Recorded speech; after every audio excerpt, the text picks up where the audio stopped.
The big thing when it comes to British and Irish Lions is alignment. This is always the biggest challenge when it comes to getting a touring side together and going and getting a result. Now, there's some really positive signs coming out of Australia if you look at Super Rugby, specific so far this year. The Australian teams are playing really well. Lots of players are really putting their hands up, and you can almost get that kind of buzz that it's a British and Irish Lions year. That, you've got a bunch of players who are desperate to go and be involved in an historic tour, because you only get to play the British and Irish Lions once, usually in your career. There are very few people who get to play them twice, because they only tour the same country once every 12 years. And so, the chance of you being involved, you have to be at a really young part of your career. Your best chance is basically playing them as, in a Super Rugby side or as your local side, and then, 12 years down the line, potentially representing your national side and the likes of that. To represent them for your national side twice is very impressive, and very few have done that. But I think that we're going to see a nice tour, because I think the Australian sides are starting to get a lot better. Hopefully we'll see the improvement, and hopefully Joe Schmidt can pull off something really, really cool. So this is the coaching staff, and a pretty large version of Bill, the British and Irish Lions mascot there, being held by Andy Farrell. And if you go through them, it is John Dalziel from Scotland. Simon Easterby from Ireland, John Fogarty from Ireland, Andrew Goodman from Ireland as well from Irish setup, not Irish himself, and then Richard Wigglesworth from England complete the different coaches. We're going to go through every single different coach, sort of talk a little bit about what their role is, what their background is, and kind of what we can expect from them. But I think that the main thing from an Andy Farrell point of view is consistency, and continuity. Now, he wants to implement a game plan and a culture onto the team.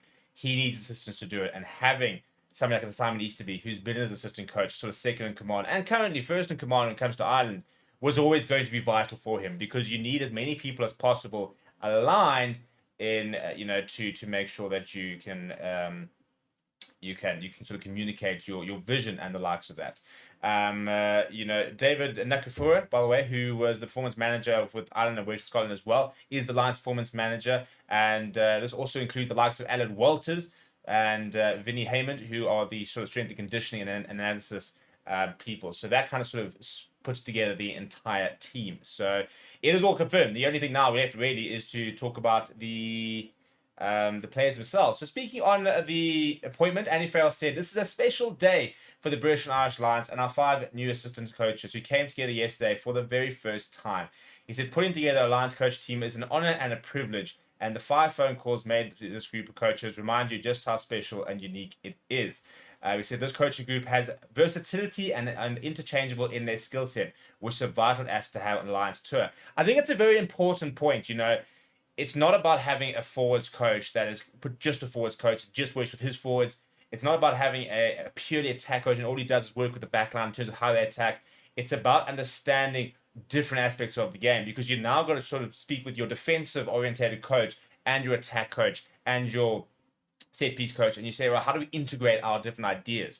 And it's such an interesting sort of scenario where you have to sort of be able to lean on the different sort of pillars, but almost have to always be able to sacrifice maybe certain parts of what you believe has to happen to be able to incorporate different aspects from sort of the different coaches and the likes of that. So let's get into the coaches, shall we? We all know about Andy Farrell, and it is actually a second opportunity to tour with the side. He was part of that side back in 2000 and I want to say it was 2017, 17? Yeah, 17. As the 2012 tour, where he was the defense coach. 2018, that's what it was. 2018 was when he went to Australia for the first time. So I'm just checking my dates here. And his British and Irish Lions was one game. 2017. I'm right. In 2017.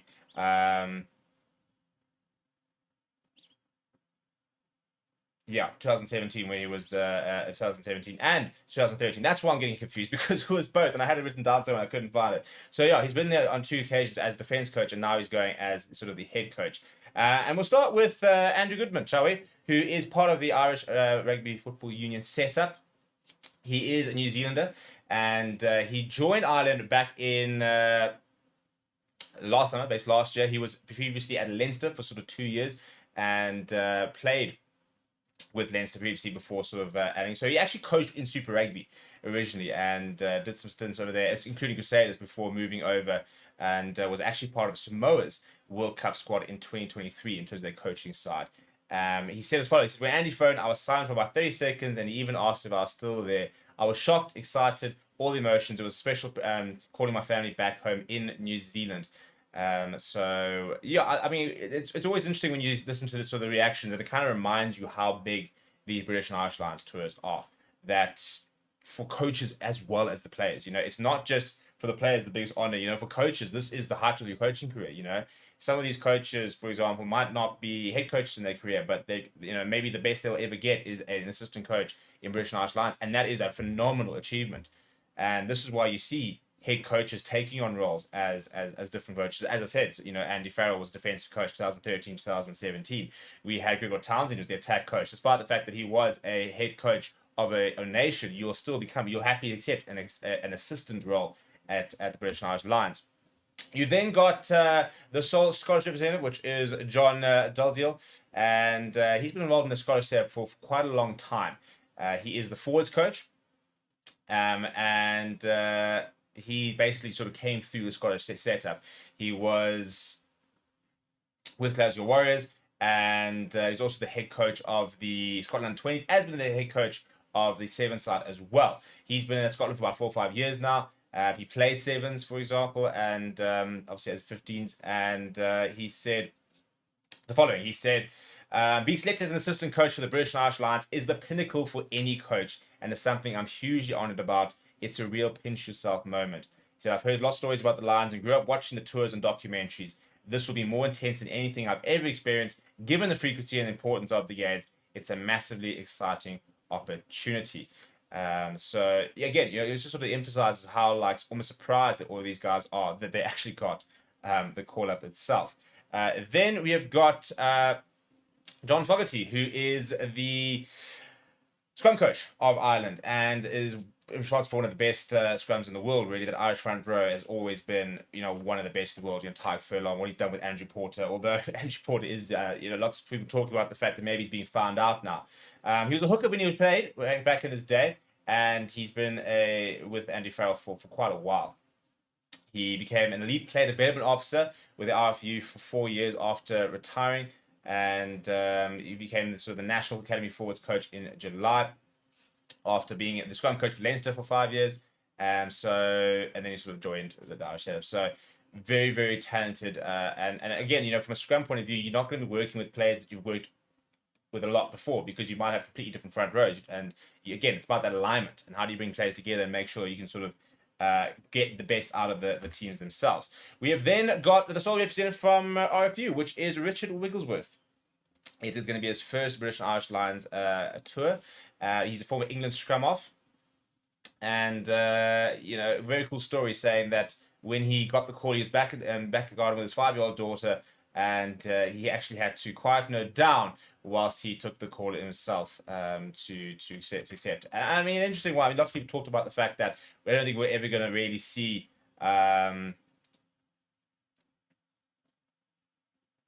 like Steve Borthwick, for example, come and take over or be part of the coaching staff. So Richard Wigglesworth was rumored that he was going to be involved, and they were basically saying that he was probably going to be the only one involved. But so he's the attack coach of England, and will be working, I think, a lot with Andrew Goodman in terms of creating the best possible attacking set for the British and Irish Lions. And then finally, doesn't need much introduction, but Simon Easterby, has been at the bit behind Andy Farrell for many years now. He actually played twice for the British and Irish Lions, back in 2005, again in their tour of New Zealand. And he's been part of the Irish setup for a long time as their defence coach. So he will pretty much lead up the defence with the likes of, I think, obviously will work very much alongside the likes of a John Dalziel in terms of the forwards coach. But basically, in terms of what you sort of expect the roles to kind of be, attack coach, attack will be sort of guided by Richard Wigglesworth and Andrew Goodman. John Fogarty will work on the scrum. Simon Easterby and Andy Farrell will basically be the defensive sort of orientated coaches, you'd imagine. And then you've got John Dalziel who'll deal with the forwards. So that is your British and Irish Lions sort of coaching staff. And not too many surprises. The squad itself will be named on the 8th of May. We'll obviously be live doing that, and we sort of break that squad down. But let me know what you think of the coaching staff down in the comments below. Smash a like on the video. Subscribe to the channel as well. Thank you very much for watching. My name is Steve. I'll chat to you soon. And we are live. Hello everybody and welcome to Forever Sports, a Monday afternoon rugby news and an opportunity to reflect on a very interesting weekend of rugby and look at the week ahead, because we have got the URC race starting to heat up before we take a bit of a break in the EPCR competition. We've got sevens upcoming this weekend. We've got a couple of BOK news, and the big thing, especially when you get to this time of the year, is rugby transfers, and as well as looking ahead of the rugby international season, injuries suddenly start to become a very, very real thing for the likes of the Boks and other international teams as they try and make sure that by the time they get to sort of July, when the test season begins for Southern Hemisphere sides, they've got a fully fit side ready to go. Players who haven't been played too much, for example, during the season, players who've got there and are fully fit. So lots to get through today. We're going to be talking a little bit about a potential second test in Cape Town. We're going to be talking about injuries to Grant Williams and Faf de Klerk, talking a little bit about Moni Liebok and the fact that he is potentially on the move and how that is a very good thing for SA Rugby. We'll also be mentioning a little bit about the URC over the weekend, looking at some of the results. The Sharks squeezing a win over Zebra Palmer. The Lions, the only team not managing to get a victory from a South African perspective. Very unlucky to come just short of Cardiff, but very impressive victories, especially from the Bulls, for example, who beat Leinster, ended Leinster's unbeaten streak. So it was a very, very cool weekend, and so good to see rugby, especially from a South African point of view, back in full force. We've got I was a bit of a weekend side across some of the URC competitions, but there's no more Six Nations, so now we've got back to back weekends of rugby that we're kind of involved in for as long as we stay in competitions until the end of the URC season. And particularly, from a South African perspective, looking very promising in terms of the URC table, because we've got three sides currently in that top 8 and the Lions very much on the fringes. So with the sort of run-in and a lot of the South African sides having that kind of home run-in, it bodes well for them to potentially get all 4 sides into that top 8 for the first time since we joined the URC, which would be huge for SA Rugby. But before we get going, please do smash a like on the video, and I want to know what you guys thought of the different games over the weekend. Which games really, impressed you? Which players impressed you? Anybody on sort of the BOK radar over the weekend? And let me know down in the comments below. Let's start with our first story, shall we? So some interesting news that's being reported in the report is that Cape Town is set to host a second Springbok game this year. Whether it's going to be a full test match, for example, whether we're going to see potentially the Barbarians, we're not entirely sure. But it already has a match against the Wallabies on the 23rd of August, and apparently set to have an additional one, which will upset a couple of people in terms of other venues that don't get Springbok matches. Bloemfontein already has been a lot of talk about the fact they don't have a Springbok match this year. But from a Cape Town point of view, from a Stormers and a Western Province rugby point of view, this is really, really good news, because they get a lot of money out of this. And this is the thing, when it comes to sort of Springboks hosting games in South Africa, the unions kind of host them, and there's a fee that they pay, for example, to sort of get a Springbok game, and then they basically can take sort of the gate and the likes of that. So in terms of the financial boost, and just the kind of financial boost, to put in perspective, last year the Stormers made more than 25 million rand from hosting that Rugby Championship game against the All Blacks, which we won. So when you think that you're looking at 25 million rand for a single Springbok game, yes, that's the All Blacks. That is your biggest game you ever host. So say it's going to be sort of, 20 million for the Wallabies. If you can get a secondary game and that's going to make you 10 to 15 million rand, that's a massive boost for Union, which isn't so much sort of financial strife, which, is no longer under administration. That's the really good news from their perspective, that SA Rugby have withdrawn their administration, and, West Province Rugby Union are running themselves, but still have lots of financial issues. I was actually in Cape Town last week, walked past Newlands, which is obviously the big sort of elephant in the room with regards to not having been sailed yet. despite it being part of security for various different loans that they took over the years to try and reduce different debts and different money that they had borrowed. It's a financial mess. Under Zalt Maria, the Stormers were, financially absolutely nowhere. They're slowly starting to get themselves back into good stead. In theory, their financial issues don't really impede on their sort of operational in terms of the team itself, in terms of signing players, and we've seen that. Intukuk, a huge signing, Kubas Rana coming back, huge signing, keeping likes of Damien Williams and keeping likes of Sash Fami Goma Zulu. So we wait and find out exactly what that game could be. Again, it could either be a test match. We're looking at potentially an extra test match. Could be against a Japan, a Fiji, Samoa, for example, or else that could potentially be the venue for the Barbarians game, which we're kind of still waiting for final details of, which will basically kickstart our season. In theory, the Barbarians game should be overseas, but who knows? Who knows? We're waiting to find out exactly what the situation is, because we've got no confirmation. We've only got confirmation of the official confirmed tests, which are the incoming tour, Italy and Georgia, as well as then the Rugby Championship home games as well. So the big question, I suppose, is what would be a really good game to bring to Cape Town. I think any sort of additional test would be good. It would be an interesting decision to bring it to Cape Town when the likes of a Bloemfontein aren't getting a Springbok game. When you look at even the likes of Kimberley, when the last time they got a Springbok game, or if you go to the border, for example, you go play in East London, you could play. There's lots of different venues where you can have Bok games, but. Yeah, so we have to wait and find final confirmation of that when it does get confirmed. It'd be really nice to see us get those 15 games that we're supposedly on the brink of confirming, because at the end of the day, in preparation for 2027 Rugby World Cup, we just want to play as many games as possible.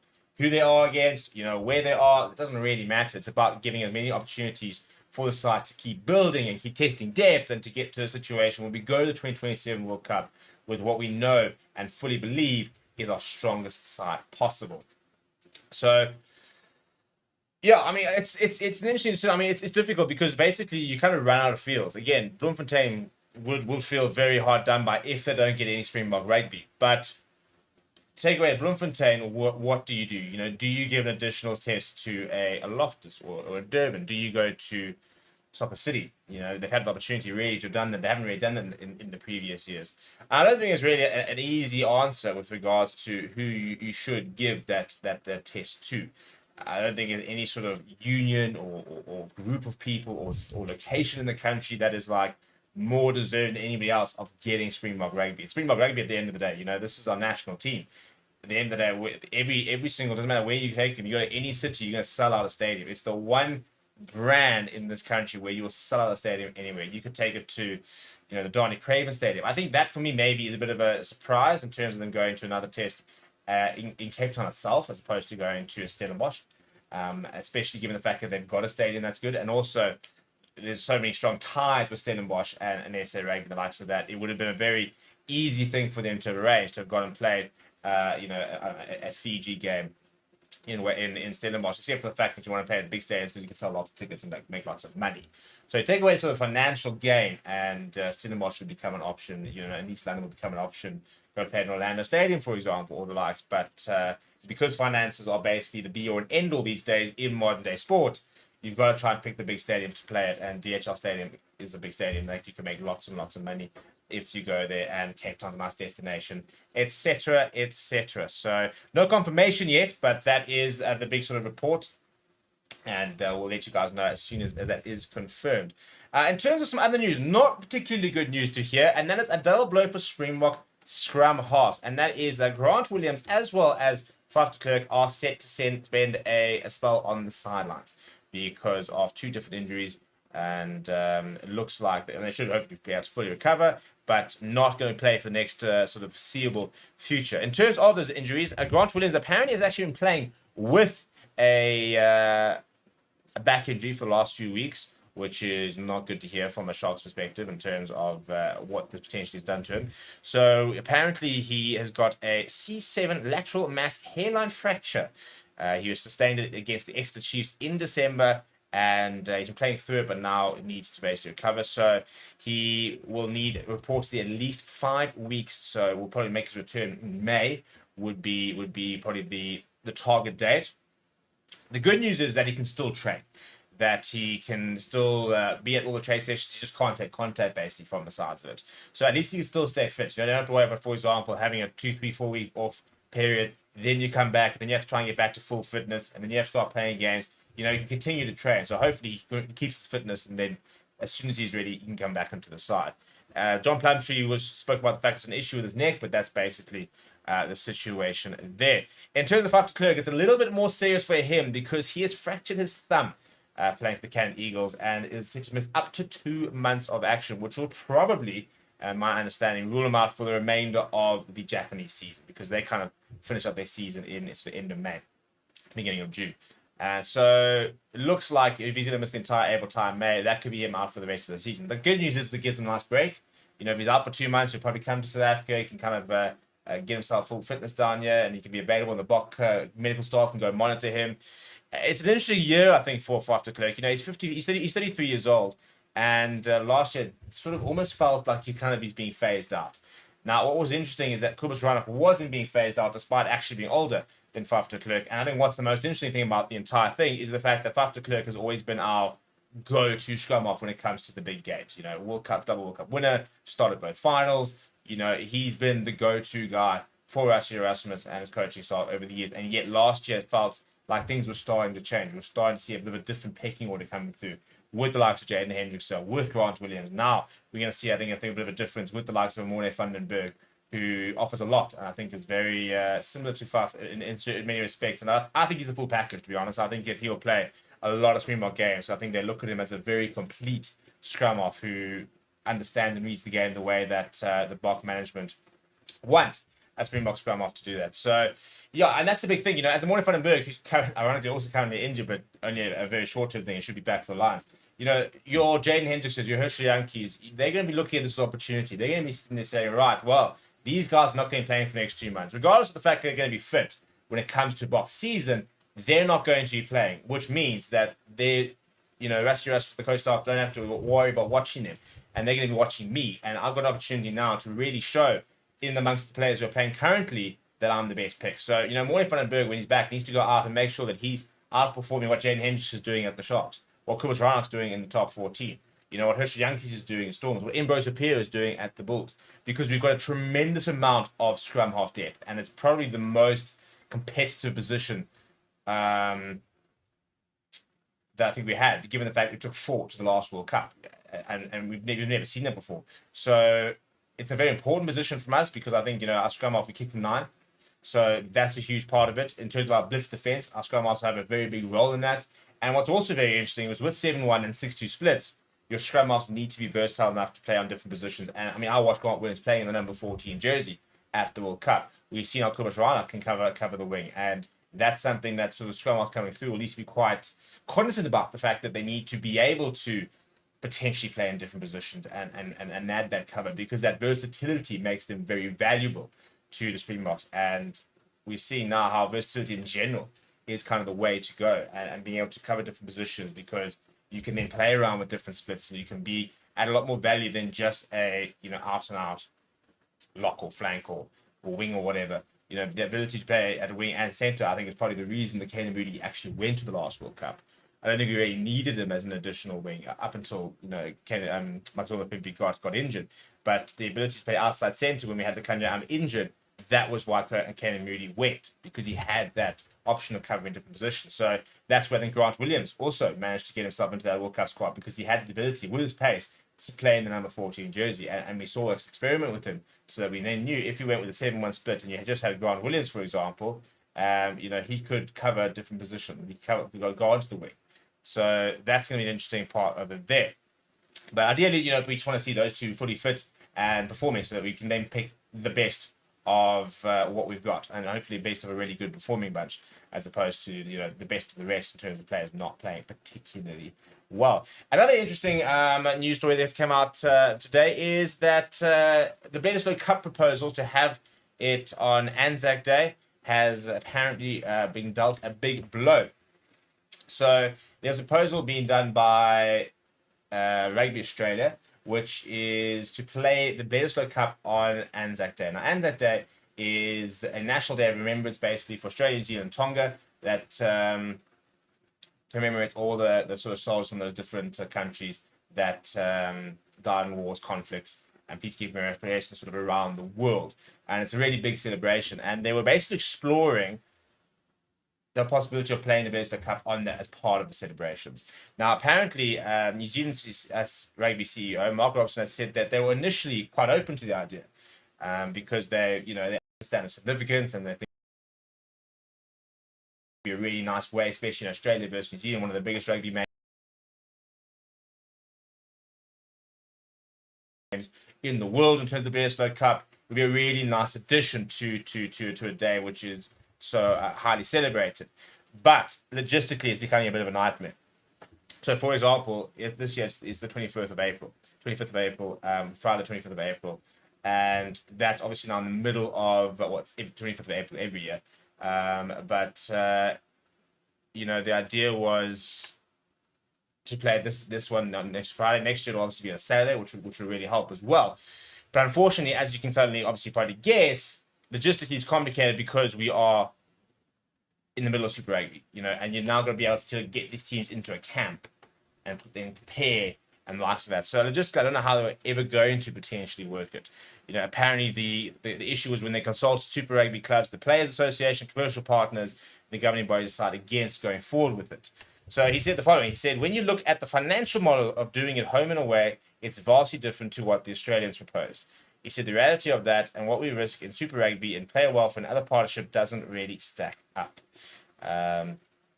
According to the Herald, Scott Robertson was also not apparently particularly keen on the idea, but the Rugby Australia CEO Phil Waugh says that we think it could be one of the most compelling sporting events on the calendar, uniting our two countries, and he still wants to try and push forward and get this done so that the Baseball Cup does get played on that Anzac Day. So it's an interesting concept. I think logistically it's far too complicated. You can't just pause the Super Rugby season for 3 weeks to try and fit a national camp in, and then what? The All Blacks and the Wallabies get together, they play one match and then go back to Super Rugby franchise for another 2-3 months, and they get back together to start the actual season. So it's very complicated. It's not like a Six Nations, which is 5 matches. You've got 5 proper matches where you've got a single match and then 2 double block rounds. And, you kind of in camp throughout the sort of 2-3 month period that the Six Nations actually takes. This would be basically almost a 1 off or 2 off, really. So over a 2-week period. Not even a 3-match period. So I think it is a very complicated logistically, because obviously they still have to wrap up their seasons in time for the incoming outgoing series, the Championship. So logistically, it would have been a bit of a nightmare. So cool concept, just not viable. We'll see it in the near future anyway. In terms of some interesting stuff as a broad news, a bit of a roundup over the weekend. Parker Smith scored 2 tries. It was good performances apparently from obviously Ben Jansen from Rensburg continues to tear stuff up over in the Premiership. But Rob Dupree scored as well as Thomas Toy, who scored 100 points by the way for Bath. I mean, it's absolutely mental. I'm trying to find out over here who he was playing against. Where is it? But yeah, I mean, he has scored tries for fun since going over there. But we've actually been in the tries a lot this weekend because Kobus Ryan scored a try for Montpellier whilst Johansen Service State started. Ryan Jansen van Rensburg scored a try. We saw Jan Mulder put in a really impressive performance in Cardiff. Tends to be was pretty decent. I thought that Marnus van der Merwe had a really, really strong game for Scarlets over the weekend. I thought that he really should have showed his class. So it was another good weekend for South Africans. Andre Pollard kicked 13 points for Leicester Tigers. So he was heavily involved. So good to see the South African abroad representing and in good form. Other sort of Leo Diaga started, Damien Delendy started. I think RJ Smith scored a try. Kurt Lawrence scored a try. While Steenkamp scored 2. So it was another good weekend of SA Rugby. But let's have a look a little bit about the URC rugby that we saw. And start kind of having a look at what sort of the UR situation is. So this is the picture on the weekend. So we saw Glasgow Warriors beat Munster just. Close game and a very entertaining game if you managed to watch it. A very controversial game where the Lions, I think, came just short against Cardiff, right up against the end. right at the end, they were sort of called for holding up when they were desperately trying to recycle the ball. I personally think there were Cardiff players diving over the ruck and preventing it from ever being recycled, despite it not actually being over the line. But yeah, even the Lions came out and spoke about interesting calls, especially that yellow card to Johnny Lombard, which was never a yellow card. So this was a very, very big result, because had the Lions won it, they'd be sitting in fifth. I think. I'll check the table now, but they'd basically be in fifth, and Cardiff would basically be out, or will be sitting in eighth. So this was a very big result in terms of the URC, greater URC picture. This over here, it sort of shows you the issues at the moment with Sharks. I mean, how Zebra Palmer pushed the Sharks to within a point of winning is, I mean, this is the Sharks who are in fourth. And this is the problem with the Sharks. You know, they start to look really, really good. We start to get really excited about them. We start to think, right, here we go. They've got the players. They've got the quality. And then they have games like this where Zebra Palmer's side looks pretty good against them. And it's actually on screen now. And you watch some of the Zebra Palmer tries. They were fantastic. But some of the Sharks' performances were really poor. Tell you who looks brilliant was Siya Kolisi. Continues to look very impressive in the number 8 jersey. Is he going to be potentially be an option for the box at 8? You know, we talked about Cameron Harnicombe and how he fits into the box set. But a lot of people starting to advocate for Siya Kolisi to kind of maybe start at 8. Cameron Harnicombe will start at 6, for example. Pistef Toy at 7 as a very different look or type of loose trio. Given the fact that I think Marco van Staden hasn't quite managed to really offer as much at 6 as some people would like. Let's not do that. But elsewhere, Edinburgh going down to Benetton. Very interesting result. You know, that actually means that Edinburgh has dropped out of that top 8. And then the result of the weekend. Bulls going into third after being the first team to be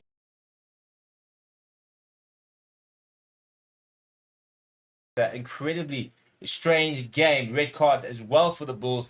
Leinster, probably the best side across the 80 minutes. Archie Snyman on the score sheet. But then right at the end, the Bulls managing to get that result. And a strong performance from the Stormers, where they let the Scarlets back in. But a bonus point performance means that they are back in that top 8. 8th, only just, but they are in that top 8. Ulster just beating Dragons. So we saw lots of close games this weekend. Ulster will host weekend. Opportunity for the Lions to try and... they host Stormers this weekend. I think the Lions are taking on, I want to say... Ospreys, but we'll check that now. We'll check the fixtures. And then a very interesting game right at the end was Ospreys beating Connacht 43 points to 40. So I don't think this was the only runaway result, and they scored right at the end. Apart from that, everything else being determined within 3 points. So a very entertaining weekend of URC rugby, and it's worth generally just going and watching all the different highlights, to be honest. This was a very entertaining round. So if we look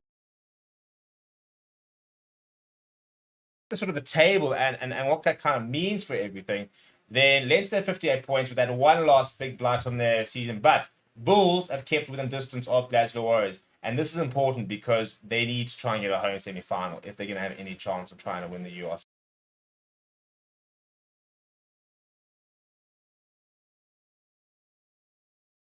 Kind of basically, you win the URC by hoping you get a home semi-final, hoping that Leinster lose to somebody along the way. Sharks, with that win, have kept distance between themselves and Cardiff. That could have gone pretty badly. And what I mentioned is the Lions sitting down in 13th, inverted commas, with 30 points, but just 3 points behind the Stormers. And I think the frustrating thing is that the Lions, had they got that win, they would have been tied with the Stormers, and they would have been ahead by on virtue of more wins. But they're still in and around, and this chasing pack is so close.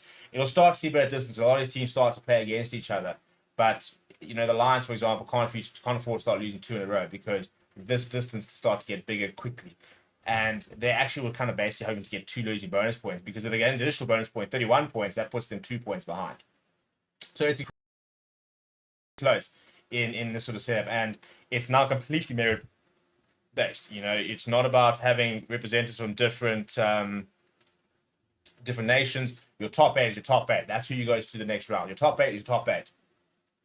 So in terms of the fixtures for this coming weekend, let's have a look, shall we? So Friday, well, as I said, Ulster will host Stormers. It's a Friday night late game. We'll be live for that game, so we'll see you guys there. Edinburgh take on Dragons. Hello, everybody, and welcome to Forever Sports. And good evening if you're in South Africa. I suppose good evening, really, to most places, unless you have a bit of an American audience, I suppose. But the sun has gone down, and we turn our attention to Durban, with the Sharks taking on Leinster this evening. A very important game, especially with Leinster losing their first game of the season last weekend. They'll be desperate to try and respond and ensure that there was a bit of a one-off. And because unfortunately, winning's a habit, losing's a habit, so they'll be very frustrated that last weekend.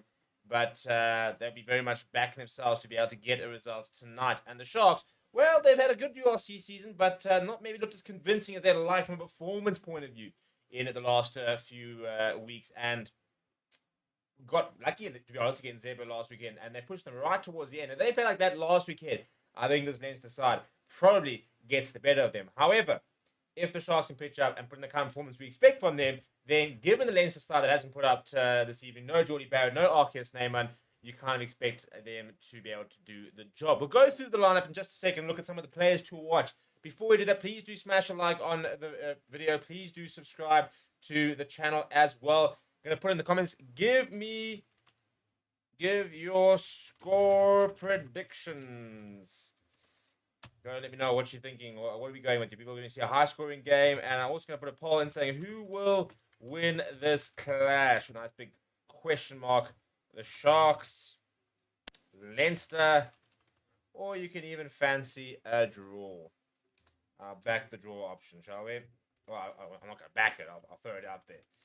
So in case you want to throw it in there. So there we go. So we've got a draw option as well. So what are you guys thinking? Where are we at with this? Are we backing the Sharks to come good and to make it 2 out of 2 losses for Leinster on their trip? And then maybe it'll sort of serve them right in very comments, because they often do sort of send a weekend side down to South Africa, and often they still get the results, to be honest, because they've got that kind of depth.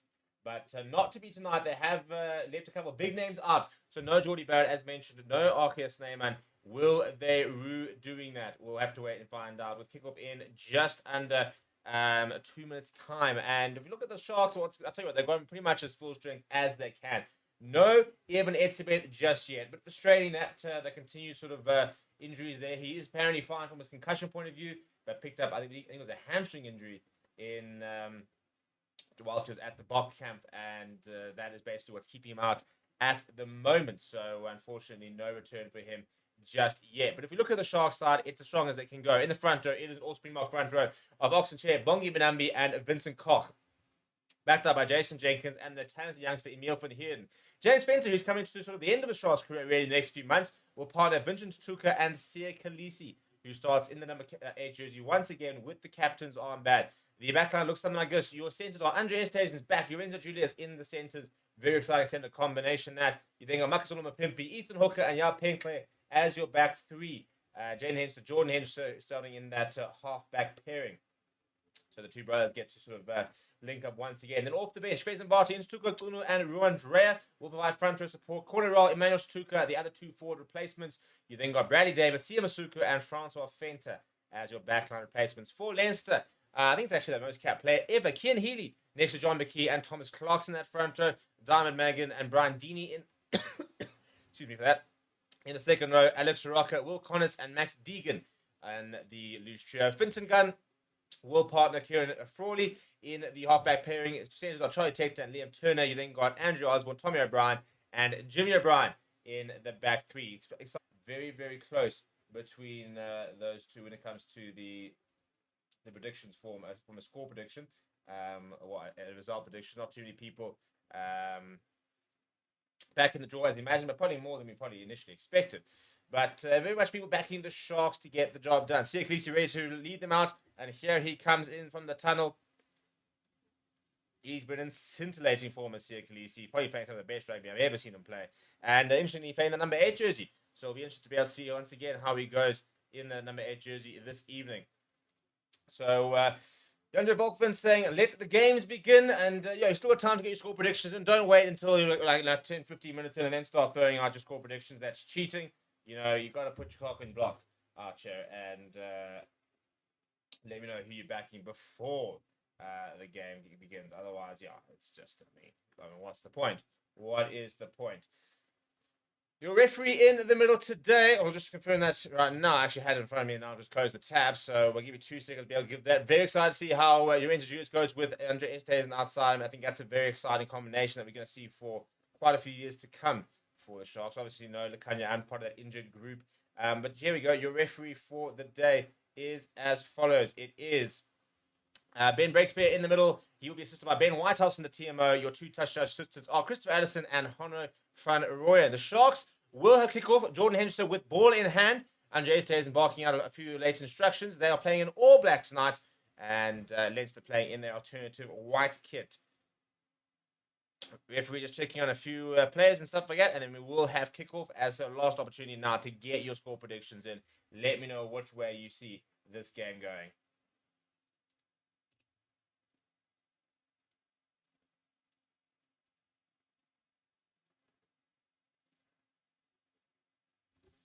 Not quite sure what the delay is here. Jordan Henderson is ready, but the referee is just waiting for a bit. Now you ask the Leinster captain if he's ready. And the whistle goes. Jordan Hendrickson takes a moment and finally gets us underway as he goes down the right-hand side, just short of the 22. Oh, almost a bit of spill from Osborne. That would have been a dreadful start to proceedings, but he does well eventually to gather. So Leinster took a ball in hand. First touch here for Finton Gunn. And he'll go to the box kick looking for touch. Is he? No, he's looking to make it competitive and being chased down hard. It's allowed to bounce. Bounces back towards the Leinster side. And it goes back into his hands, but it's actually charged down by Ethan Hooker. Oh, jeepers, that's a horrible, horrible moment. And I think that's Tommy O'Brien, actually, who has knocked it on. No, in fact, it's Andrew Osborne, who's knocked, well, basically gone straight through the basket off the knock, the charge down on Finton Gunn. So a bit of a bizarre. So yeah, I mean, Ethan Hooker charges down and then it goes back, and it's pretty straightforward really for Andrew Osborne. Just takes his eye off it, and we have an early scrum on the 22, which is an absolute gift for the Sharks side. I mean, this front row will be backing themselves the entire way. I mean, they've got about 40 odd kgs on the Leinster pack, and whilst weight doesn't make a big difference, when you've got the sort of power and the technique of the Sharks front row, you do expect back weight, that kind of difference to be too much for Leinster to be able to cope with. So let's see how they go. But Sharks could not have asked for a better start. They're not even 2 minutes in, and they've got an attacking scrum. Opportunity now for them to get that very exciting backline involved.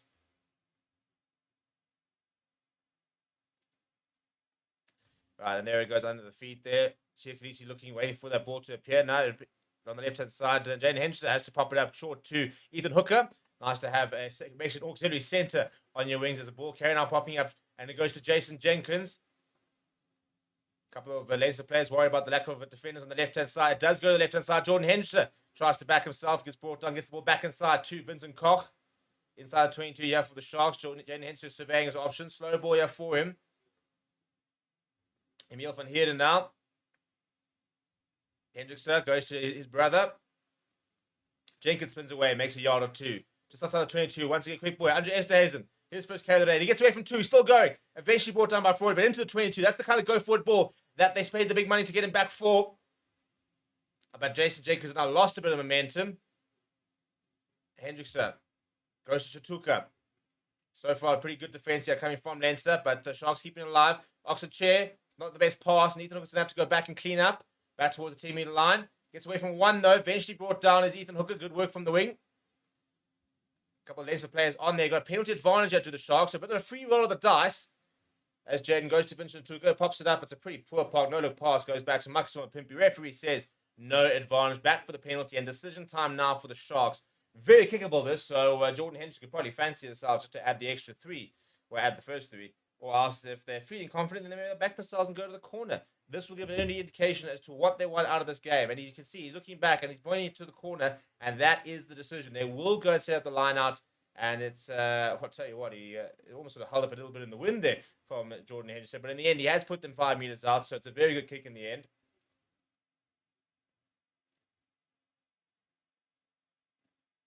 You can just see absolutely no release whatsoever there. I think it was actually 2 Leinster players who were pinged, one of them being Will Connors. So taking their time to get to the line, Bongi Manambi will feed very solid at set piece. Specialist is Bongi Manambi, very good at scrum time, very good at line outs. Just a very solid all-round hooker, really. Which is in short supply these days, you know, both on and off the field. Right, so Bongi Manambi, it's a 5-man line out. Goes to the batting Emil van Heerden, takes it well. Now looking for the rolling more here are the Sharks. Bongi Manambi comes and joins them. Not too much momentum just yet, but now they're trying to really set. Leinster doing well to wrestle them back. Once, I think, is the call from the referee. They're trying to work their way down the right-hand side. Penalty advantage for the Sharks. Lost forward by Jaden Hendrickson. but the penalty does come, and I'm sure they'll do much the same thing. He was thinking, but he has to take it quickly as Jane Henderson pops up to see Khaleesi. He wanted it, but Kieran Forley was up quickly, too quickly to hit the referee. Penalty advantage, James Fenton now.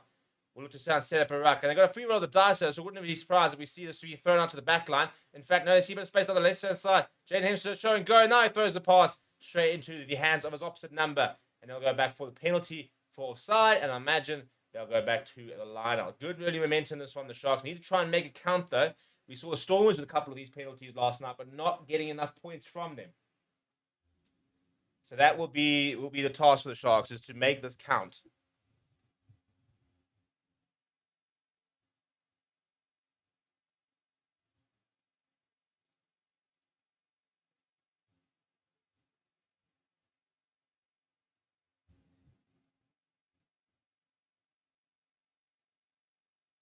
Tap and go, yeah, from Oxen Chair.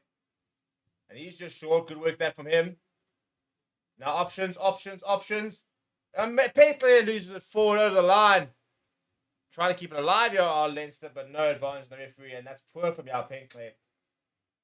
It's a good opportunity there from the Sharks. Should have tried to make it count a bit better, to be perfectly honest.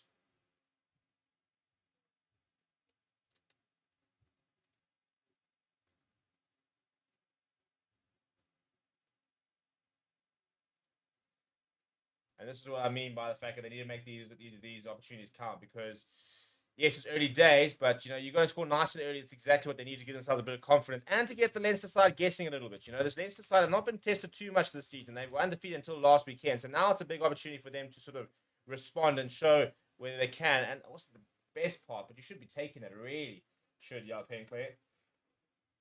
You can see the frustration from some of the fans in the crowd, not happy with them losing it forward. And Leinster now will have a defensive scrum to try and clear their lines. We've got 42 votes so far in the poll after 11 minutes. Sharks being bad. I'm going to close this poll after 15 minutes. So let me know who you're backing to get the result. Sharks, Leinster, or a draw. Just 7% of people backing a draw of the 43 votes so far. Let's try and see if we can get to sort of 60, 70 votes. We've got well over 100 people watching, so we can surely get to that.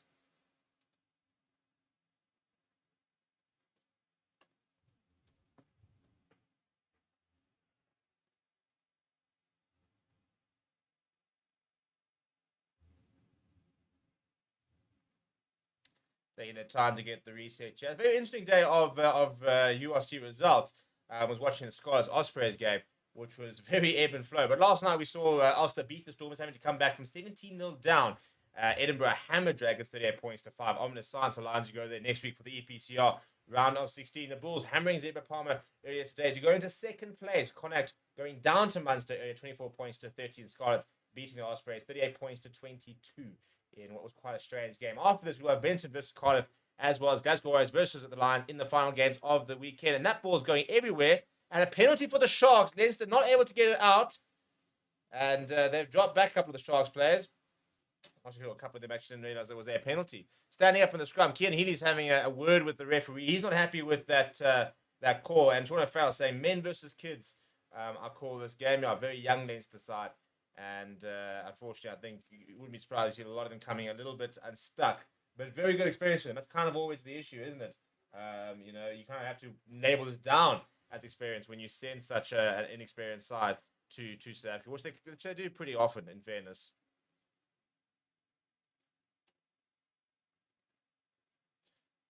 Bit of a messy line there. Bongi Manami pops it up to nobody. Ethan Hook is once again have to go back and clean up. He pops it up to Jordan Hendrickson.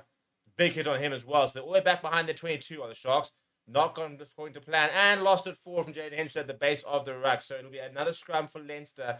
Sloppy from the Sharks.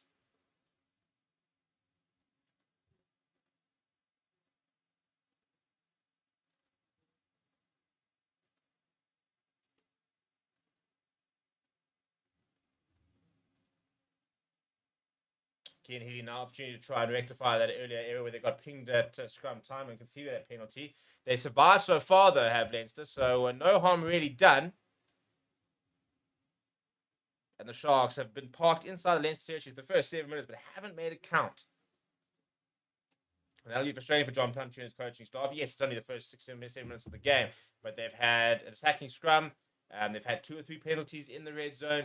And it's still, it had 90% possession, 100% territory. That kind of sort of speaks to the dominance of the Sharks so far in the early stages of this game. But nothing to show for it just yet. And we have another reset over here. Robert Martin saying Hendrickson brothers are the knock-on kings. A bit harsh on Jordan, who's yet to drop the ball. Jaden did knock it on there. It's a new day. Got to start from scratch.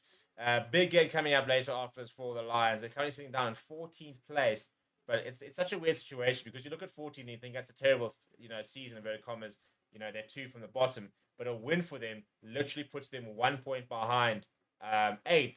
A bonus point win would actually put them into 8th.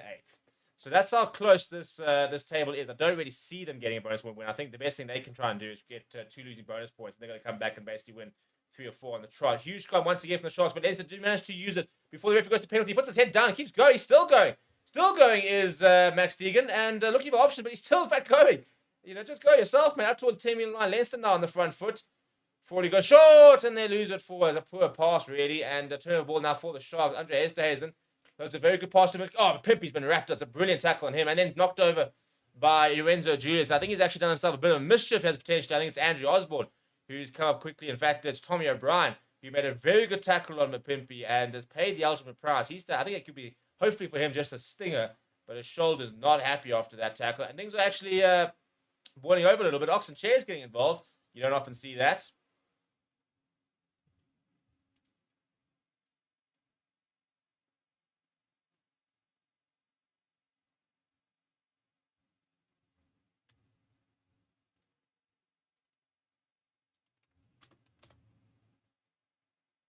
So the referee having to try and get involved and just calm everybody down a little bit. And there's going to be a conversation between the captains here, Max Deegan and Sia Khaleesi. The 2 number 8s, by the way, tonight are the 2 captains.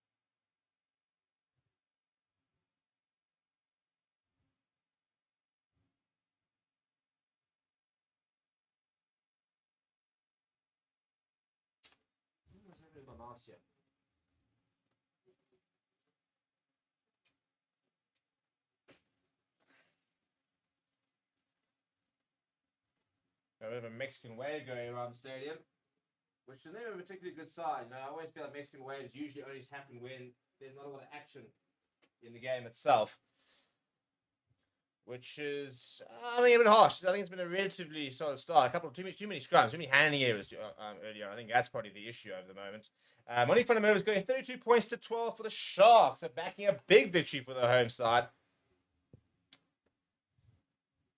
And the polls continue to rise for the Sharks, closing on that 100 mark. 73 votes so far. 73% of the people saying the Sharks will win the game.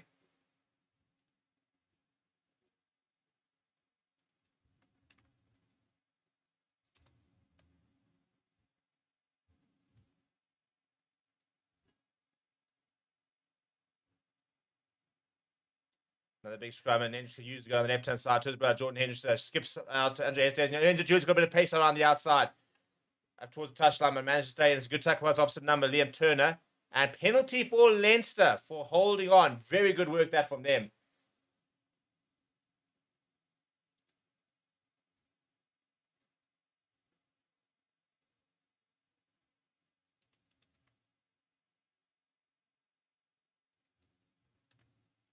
So opportunity now for Leinster just to slow things down.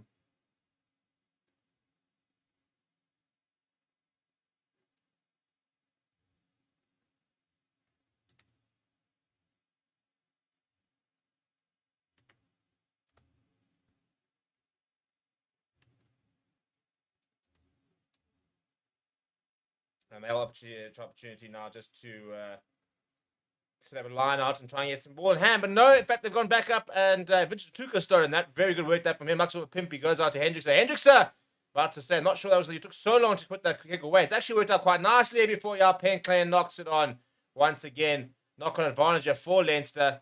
And they'll go back for the scrum. It's the second knock on that Penkley has had so far this game. And to be perfectly honest, if you're gonna be harsh, you shouldn't be knocking those on. To be perfectly honest, yeah, not really an excuse.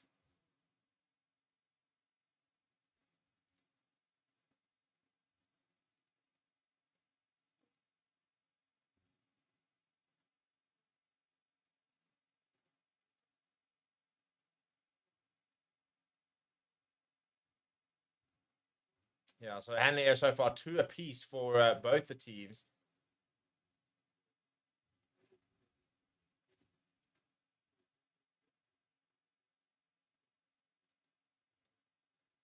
So messy. Carl Fritz saying Leinster win with 7 or 10. Saying Bulls are much better than the Sharks. Bulls won with 1 point, but Bulls will take the cup this year. I think that's a big call, to be perfectly honest.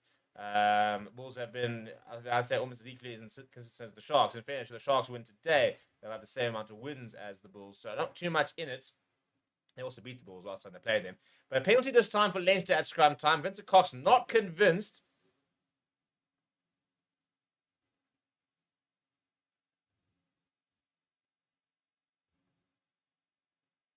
And it's actually a free kick, and they've lifted it high in the air, and Ethan Hooker will just mark that.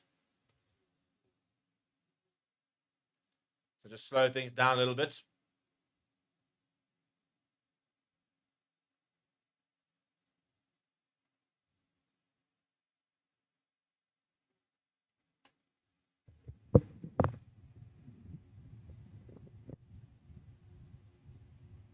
Not quite sure what the delay is here. They seem to be looking towards the touchline. Ethan Hooker's with the ball in hand. He's ready to get things going. HIA here, so I think obviously be one of those from the gum guard, and it's going to be Jimmy O'Brien is going to go off. He can't believe he's a bit confused about the whole thing, and I mean he hasn't been involved in contact, so it doesn't really make sense either. So what assumes is Tommy O'Brien, his brother, so they're probably telling the referee it's O'Brien, and they've had to clarify which one it is. Ethan Hooker's that sliced directly off the side of his boot. That's an awful kick, and it is Tommy O'Brien has to go off, and he's actually gifted Leinster a line on the 22, so not his best moment from Ethan Hooker, and all of a sudden Leinster with an attacking line out on the 22. The number 9 is busy having a bit of a pushing battle here. Just letting you know they're around there. So important line there, and they go towards the back. This time they make no mistake, does John McKee. Pops it around to John McKee. He goes short to Andrew Osborne, but it's a good tackle coming from James Fenter. Ball available for Leinster to the right-hand side. Puts his head down as Liam Turner. Goes the direct route. Looking for options here is Gunn. Nice carry that this time from Brian Deeney. Now this time they work the right time to the left-hand side. It's Captain Max Deegan. It's a good tackle though coming from Oxen Chair with an assistance from Vincent Tuka. Siakalisi told to leave the ball. And Frawley on the angle there goes Charlie Tector. Ball available for Gunn. Back down the right-hand side, keeping it within the forwards. Once another big hit there on Deeney. This time Bongi Manambi. Vincent Tuka helping out again. Long pass out wide. And this is the replacement. And he's got a little bit of pace here, does Henry McClellan. Gets into the 22. Bit of a hospital pass really from Will Connors. He copes with it well. But Leinster now going through the phases. 8 phases and counting. It's a very nice little step. And the ball gets inside. Where they missed the tackle. He's still going. In fact, I think he actually didn't believe he was still going. It was Alex Soroka. Now back to Jimmy O'Brien. I think there could be the hands in there. If that falls back to the Sharks, I think they'll feel very hard done by Will Leinster. No, it is Leinster ball. He's actually had to go fetch it from the Sharks side. As Will Connors now. Then Leinster about 7 meters up. Pick up and go coming from Thomas Clarkson. Good pressure this from Leinster. 11 phases. Good ball retention. Sharks need to make sure that they don't lose focus. Another carrier coming from Diamond Mangan. Now slow ball this. Shaping up for pick up and go here from the captain, Max Deegan. Just trying to soak in a bit of numbers. Try and create those gaps that they decide to go out wide. They've got a pod there next to for Alex Soroka, who does go into contact. It's a good tackle, though. Just trying to hold him up, slow things down a little bit on the Sharks. 14 phases and counting by Leinster. Use it, says the referee. Not too much progress, but still got the ball here. And then it's a bit of a weird clean out happening on the left-hand side of the ruck. Now Gunn goes short. Back on the angle goes Liam Turner. Sirocco once again. Good defenses from the Sharks. Now Deeney. He makes a few yards. Connors. Back into Cian Healy. Cian Healy has his legs chopped from underneath him. Vince Cox trying to get over, but Leinster do well to keep possession. Frawley goes with a little chip across. There's space out for Charlie Taylor, but he's got lots to do still. Yeah, Pentler is up for the task. He makes the tackle. Ball still available, though, for Leinster. And they'll work their way back towards the right-hand side once again. Keep it short. Good tackle that time. This time on Brian Deeney. I mean, in theory, the phases reset, but this is about 20-odd phases they've gone through. And hands on the ground there for Yao Pentler. In fact, it's offside to the referee, so a penalty for Leinster. Good pastoral play for them. Good ball retention. The Sharks will be buoyed by the fact that they managed to keep them out for that long, but it looked very positive that from a Leinster point of view. And all of a sudden, when we saw those possession stats at 90% for the Sharks, they've now got less than 50%. So that shows you how much Leinster have grown into the game in the last few minutes and trailing by just 1%. So the first 8 minutes literally were all in Leinster's territory, literally to the point it was 100%. And now the next 8 minutes have all been in the Sharks' territory. So you talk about ebb and flow. It's been very much the case so far.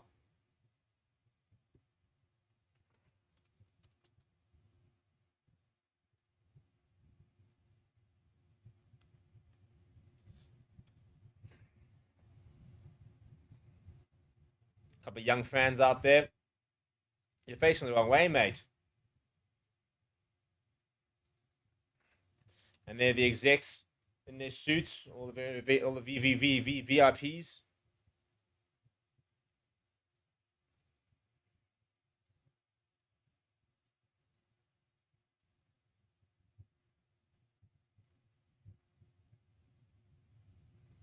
Right, it's a break and play, and looks like they're going to take the tap and go, I think, yeah, Leinster. We've seen it more and more these days, aren't we? And I mean, you kind of wonder why it took long before they started working on tap and go moves and the likes of that. I mean, it should be such a straightforward thing. And what, cheap as me, I tell you what, maybe that's why they don't do it. He's been absolutely lined up and hammered there as John McKee. Ball is available there for Leinster. Will Connors picks up and goes. They're 2 minutes out here on Leinster. The ball's been knocked backwards out the hand, I think. No, forwards is the call. I think that's a bit harsh. But the Sharks' defense, well, it just didn't let up. That's brilliant work from them. They forced the knock on. I think that's actually been slapped out of his hands. So I think that's a little bit harsh. But the main thing from the Sharks is that they've held out for a good 20, 25 phases and created a turnover. And with their scrum going the way it is, this could very well be a penalty and a free clearance.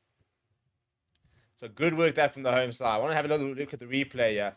Yeah, it's actually a boot of Jaden Hendricks that knocks the ball back. And then he knocks... Yeah, I think that's a really harsh call. In fact, last night, we saw the TMO get involved in a similar instance and basically saying, listen, there's actually been interference and we actually have to turn the call around. So it'll be interesting to see if Ben Whitehouse gets involved. Doesn't look like he's going to get involved. But I think he should, actually. I think it's the wrong call. And I think that Leinster have been harshly punished there for what I don't think is a knock-on. I mean, it's the boot from Jaden Hendricks, who, especially when you know Jaden Hendricks, definitely did that on purpose. The Sharks won't mind. They've got the knock-on. That's what they wanted out of it.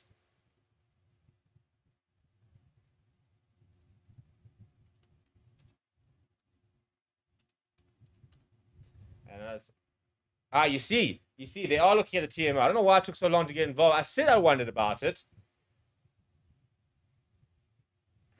So this could yet be turned over here. They're going to the TMO. Don't think it's foul play or anything. I think they're just having a look to see exactly what actually happened there.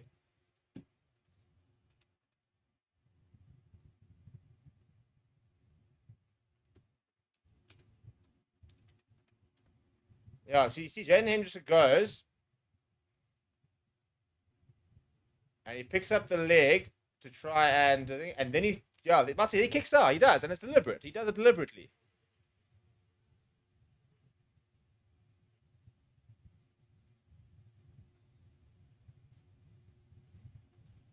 It is intentional. I'll tell you what, this actually could be a card for Jaden Hendricks. It's very intentional. Yeah, it is going to be a card. Yeah, it's sneaky scrum off play, which unfortunately, you know, we talk about the dark arts of scrummaging and, you know, the dark arts of sneaky scrummy play.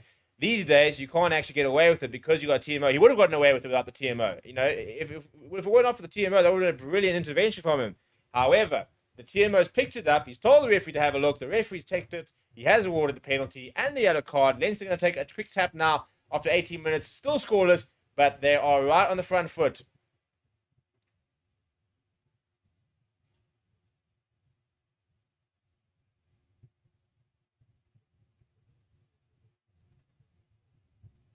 Good work this from the Sharks defense, and they're calling long pass out wide to the. Oh, that's brilliant.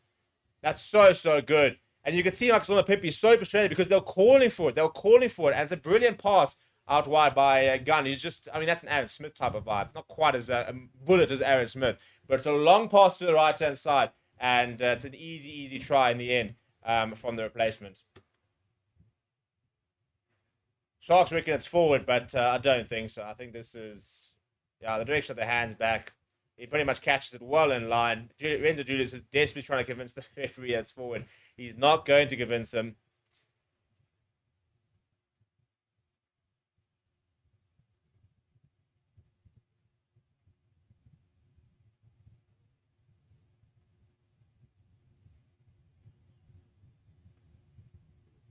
And Frawley will have his first kick of the match. Interesting decision to have him starting ahead of Ross Byrne.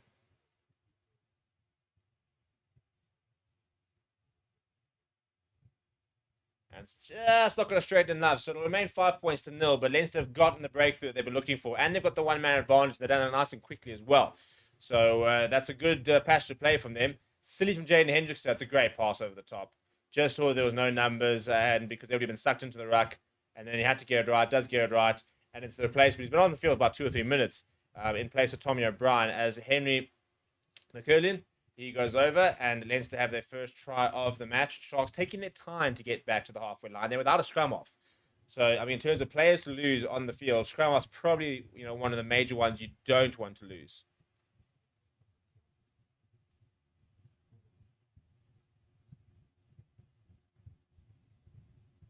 Hendricks are going to the right-hand side, going nice and deep. Ethan Hooker's giving chase. And Gunn will clear. Not the best clearance. In fact, it's actually inside the 22. So an opportunity for the Sharks to respond immediately. He reckons it's a few meters out wide. It's been taken in the crowd. Oh, a little spiral pass back. Nice and casual from the fan.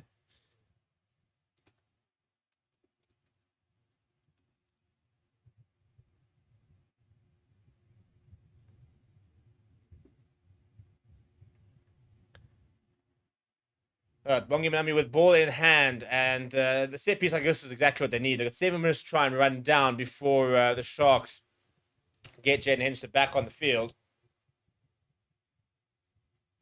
The score is 0 for the Sharks. Manette, you can see there's a scoreboard on the right-hand side there. That is right and live, so it is 0 points to 5.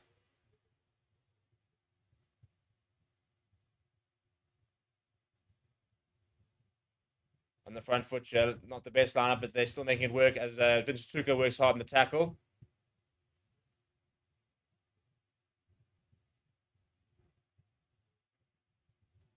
Oh, bit of a fumble, and it's been lost forward, so that's frustrating from Jason Jenkins.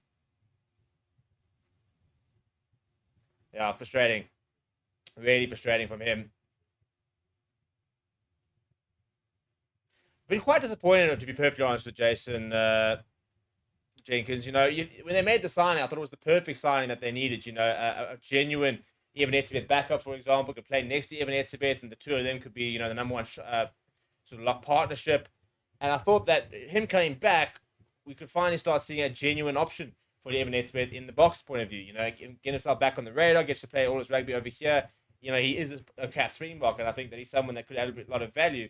But he hasn't really come back and had the impact that we really like. I mean, he's the right sort of age profile as well. He's 29 years old, so he's got, you know, at least another World Cup in him. And, you know, big player, whatever, 2 meters, 130-odd kgs. Fits the profile, but just hasn't managed to really, I think, make the impact that Sharks fans were hoping. That's a much better scrum than coming from Leinster as Gunn goes to the right-hand side. Frawley, we all know about his boots. In fact, he'll know the stadium very well. This is the stadium where he slotted that drop goal last year to beat the box down in Durban. Yeah, Penkley looking to run from deep. Gets away from 1, brought down by 2. Siklisi, oh, a little diving pass. Not quite a spiral, so he needs to work on that. But Oxenchair will hammer this up. Sharks back towards the halfway line. As mentioned, no scrum off. And Hendrickson, Jordan, not the one in the bin, will go to the boot. And Ethan Hooker will give chase here. It's a good take that coming from Tommy O'Brien. Or Jimmy, rather. Tommy's the one in, that's all for an HIA. To the right-hand side they go. Soroka, he's been very, very busy so far with ball in hand. And they're creating a bit of a caterpillar ruck here for a Gun to be able to clear.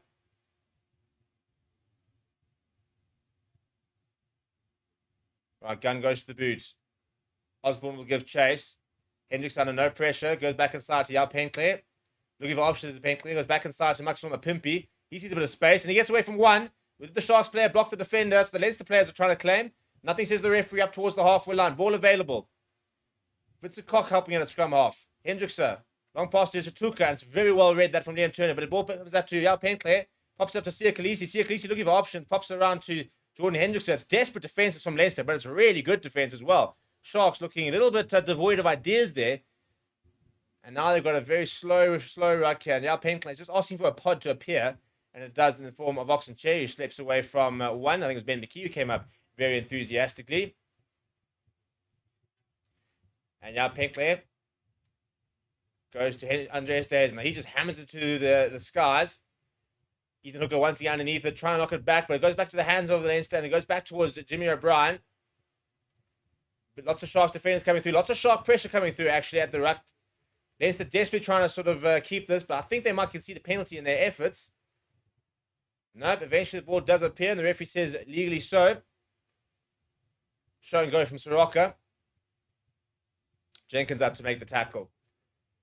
Gunn taking his time to get there. He's got Frawley back in the pocket. He does go to Frawley. Oh, that's a bit of a late hit there. I wonder if they might have a look at that.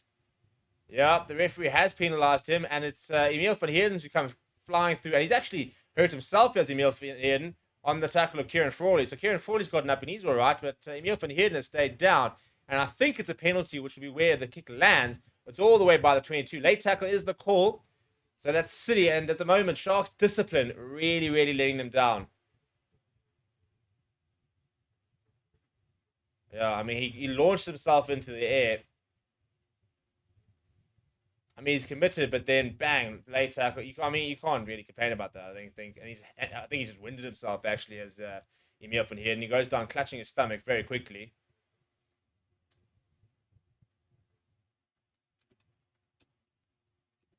And now he'll find even more meters, Will Frawley, as he puts it out for a line out. Emil van Heerden still being treated. I think he's just winded, to be honest. I think that's just an impact to the chest and it's not the wind out of him. The referee, to answer your question, Monique, is I told you earlier. I'll find him now. His name has escaped me. It is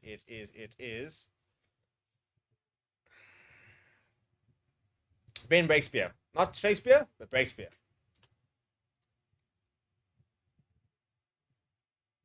Who is Welsh, by the way, if you want to find out his affiliation.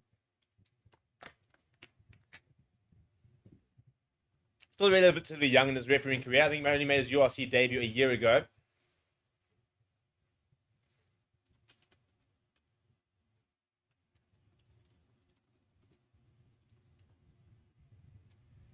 Hurry up, says the referees. Ben McKee getting a bit of water from the Sharks, water boy. 3 downouts, 1 so far from the Sharks, 1 from Leinster, but 1 loss from Leinster as well. That was the Vincent Tuka who went up very well earlier and took that. Now Leinster back on the front foot here. They're about 6 meters out from the try on the left-hand side, and they do compete with the Sharks, but they pop it back down to Gunn, and Liam Turner puts his head down. In fact, it's Charlie Tector, and he's hammered back by Andre Estes. Not somebody that you get past very easily. And Soroka once again. In fact, it's Will Connors, and Ken Healy does very well to get the ball and turn. So he's 2 meters out. Options. They're about to say, he can't put it back into the ruck, and almost been caught on the ball there of Leinster. This will take a while to come back out, and I think Gunn is actually trapped at the bottom over there, so somebody needs to go and look at no Ben McKay. He's going to pick up and go with Will Connors on his side. Eventually wrestled down, ball available. Thomas Clarkson now looking, and he's going to have a go. He's just short. Good work there from the Sharks. Now they pop it up to Gunn. Gunn, bullet pass. Little wraparound from Frawley. Ball at the top into Dale Penclair's hands, who drops it. And Lorenzo Juice comes away with it. Really good work done from the Sharks. And not rolling is the core. I think truly it's actually just, I think he basically just sandwiched the guy with his legs and basically you're not going to move. So it does very well there. Yao Penkle, well, he still hasn't been able to catch anything, unfortunately. Playing with a bit of Vaseline out there, I think, at the moment. But this time knocking it backwards, and that was the main point, just to go and try and make some sort of an interception.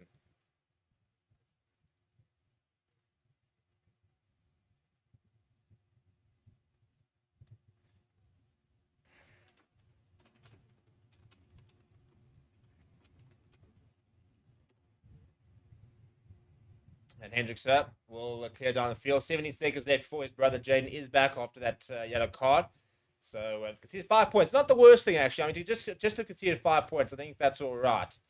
They conceded another try there, then I think that would have been very frustrating from a Sharks' point of view. But in general, I think they've navigated this this period quite well. And is Jaden Hendricks going to be allowed back on? He is. So yeah, 5 points. That's good work there from the Sharks. They have conceded the lead, but only 5 points, which is very, very catchable. And main thing is now they've got a scrum off back. Because playing without a scrum off is like playing with one hand behind your back.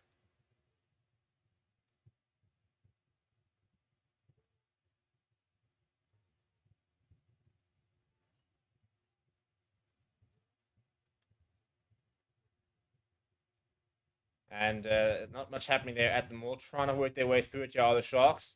But a couple of Leicester players to come through there. And eventually they use it. Hendrickson goes down back. Put me back to Hendrickson. Hendrickson goes down to the boot.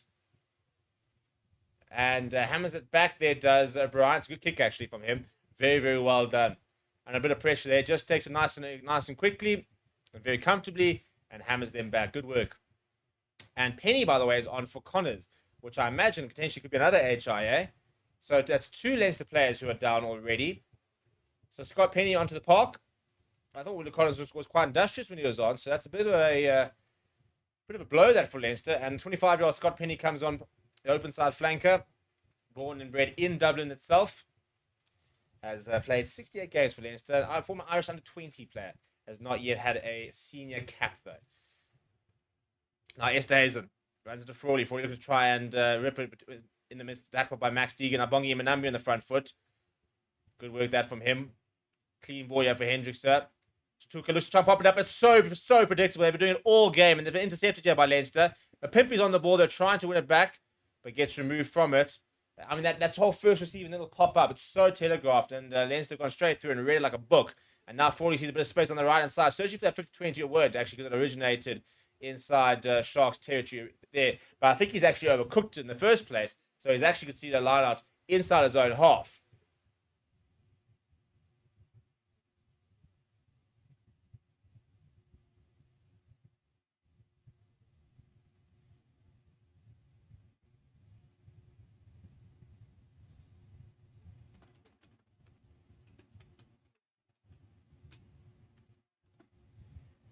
Looking at the execs once again who are watching on with their suits. Nice to live in the nice seats. The padded seats they're known in football. Your sort of suites and the likes of that. So, line just past the half line here for the Sharks. Bongi Manami goes to Vincent Tuka. It's a good line down to Jaden Hendricks. Bit of a late hit coming there. Oh, it's lost forward there from Sia Khaleesi. So turnover ball here from Leinster, and that's forward then again from Max Deegan. So they'll go for the scrum. The handling, to be perfectly honest, has been pretty appalling from both sides, but I think Sharks in particular. And Mr. Worldwide there, Rob Marawa in attendance. Not usually associated with the oval-shaped ball is Mr. Marawa, the voice of football in South Africa.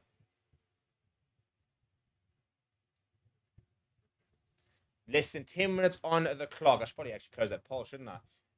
Because now people are starting to throw in votes for Leinster after they scored that try. And we don't want to have that, do we? So, who will win the stat? Sharks 75%. My next question is, what's my question going to be? Could Sia Khaleesi play 8th man for the Boks? Could Sia Khaleesi play number 8 for the Boks, where he's been playing all season for the Sharks? Yes, simple. Yes, no. Let me know. That's the poll we're going to run now. Bit of a reset coming at scrum time.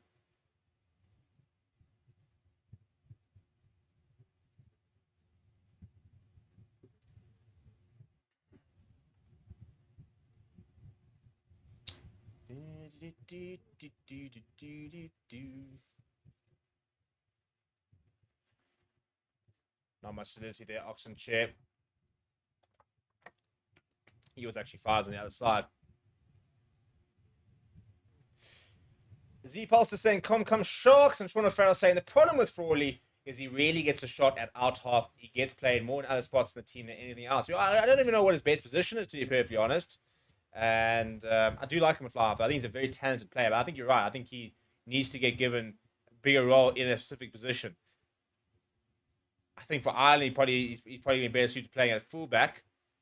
But I like him at fly half. It's a nice carry though. Leinster on the front foot. Yeah, James Fenton's going to be caught over there. Surely that'll be a penalty advantage. No, benched as well to make his move away from the ruck. But Leinster finding meters now. Back in the pocket. Oh no, we're going to get PTSD. No, he doesn't go for the drop goal. Lifts it high in the air. A couple of chases there. Hendrickson goes up and it goes backwards, I think, or forwards off Leinster. And then Jaap Penkler has lost it forward once again. I don't think he's taken anything cleanly, to be honest. That is at least the fourth time Jaap Penkler has dropped it. The third time it's a handling error. Thankfully for him, this time there was already a knock-on advantage. But he couldn't catch Coburn in Wuhan.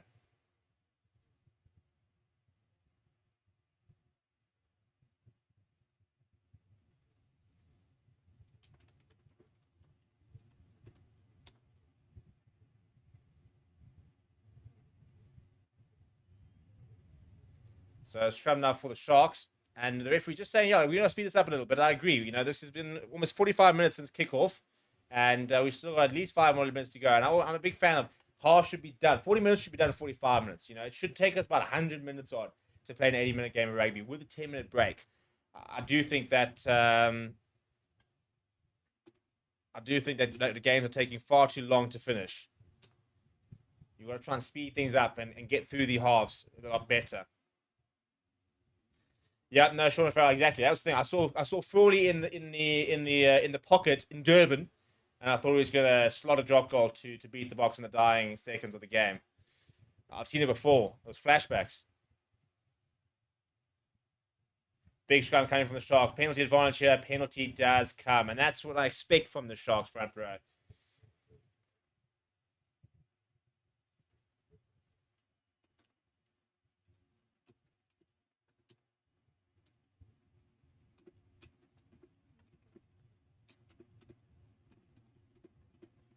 And Hendrickson needs to try and find a decent clearance. Does fine.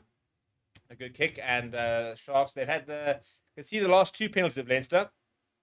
So Sharks' discipline has got a little bit better. Now putting a bit more pressure on Leinster. But no points yet to speak of. Glenn Castro says, money on Leinster. Well, wouldn't be far-fetched at the moment so far with that opening half. Just under 5 minutes left on the clock before we do go into a 10-minute break. At this stage, I can actually remove that yellow card. It's gone. A little bit of a messy line there, but does James Fender just to grab it and turn into the tackle. So the ball is available for the Sharks. Counter coming from Cian Healy, and he's come through the side according to the referee. So penalty advantage. But Pimpy now looking to try and rip them in the tackle there. So front football available for the Sharks, as well as the penalty advantage. What will they conjure up? A little chip over the top from Hendrickson.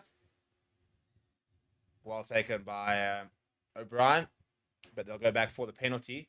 It looks like Tommy O'Brien's back as well, which is a good boost there from Leinster because they had lost 2 players already. But it looks like, I'm pretty sure it's him that's come back. Unless I'm mistaking him for McCurley, the try scorer.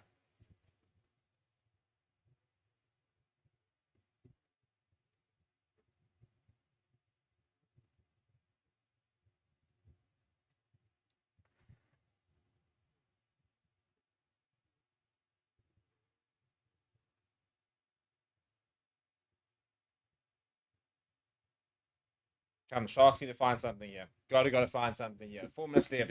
I just feel they go into the half time without scoring a try.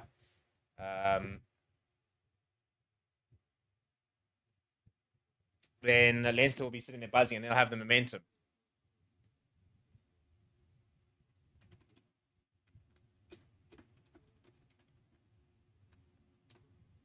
Good line at that though. And looking for the rolling more inside the 22. Starting to edge a bit forward. But they used to use it. Now, Andre Esterhuizen puts his hand down. Steamrolls over one. Still going is Andre Esterhuizen. They need a bit more of that so far this game. And now pick up and go from Maxuma Pimpy. Ball available. Andre Esterhuizen's back up and he wants more. Of course he does. The agent of chaos, as he's known. Maximum Pimpy is just short. Oh, he's agonizingly short. Ball's available within inches of the try line. Now, Bongi Manambi. Good defensive time for Leinster. They've scrambled a little bit. Sia Khaleesi acting a scrum off. Shows and goes himself. It was pretty telegraphs here. Ball available there for James Fenter. What is he going to do with it? No, Hendrickson wants it. I'm telling you right now, you just line up Andre Esterhuizen, who wasn't the best pass, but he spun away from 2 already. That's another go to Andre Esterhuizen. He can't be stopped. Now Oxen Chair. 5 meters out the Sharks, right by the poles. They're working to the left-hand side, so that's where they're shaping to go. Vincent Tuka from a standing start. Just spins away, commits a few defenders. Referee needs to be careful not to get in the way here. Hendrickson. Julius gets away from one. Julius gets away from another one. Julius is just short.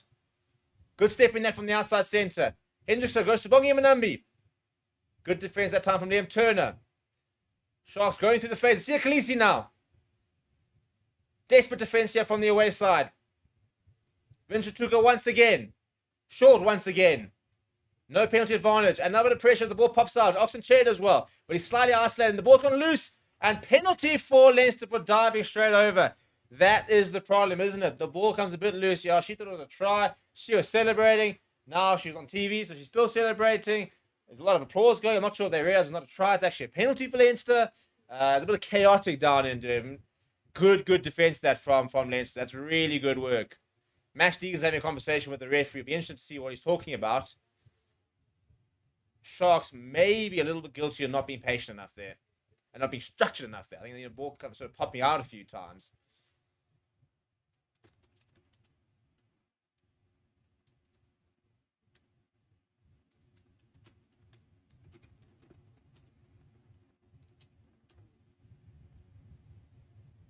You see, as the ball pops up there, Oxen Chairs, Andre Esterhuizen is actually a little bit offside there, I think. And then over he goes, and I think it's Hendrickson who's been pinged for going off his feet.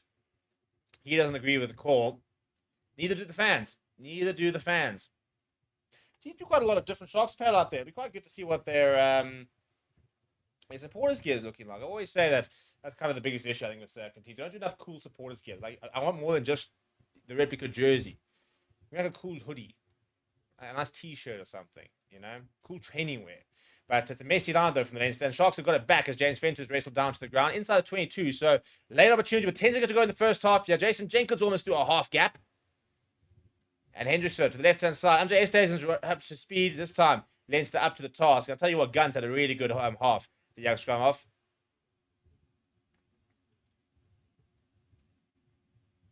Ball over the top from Hendrickson.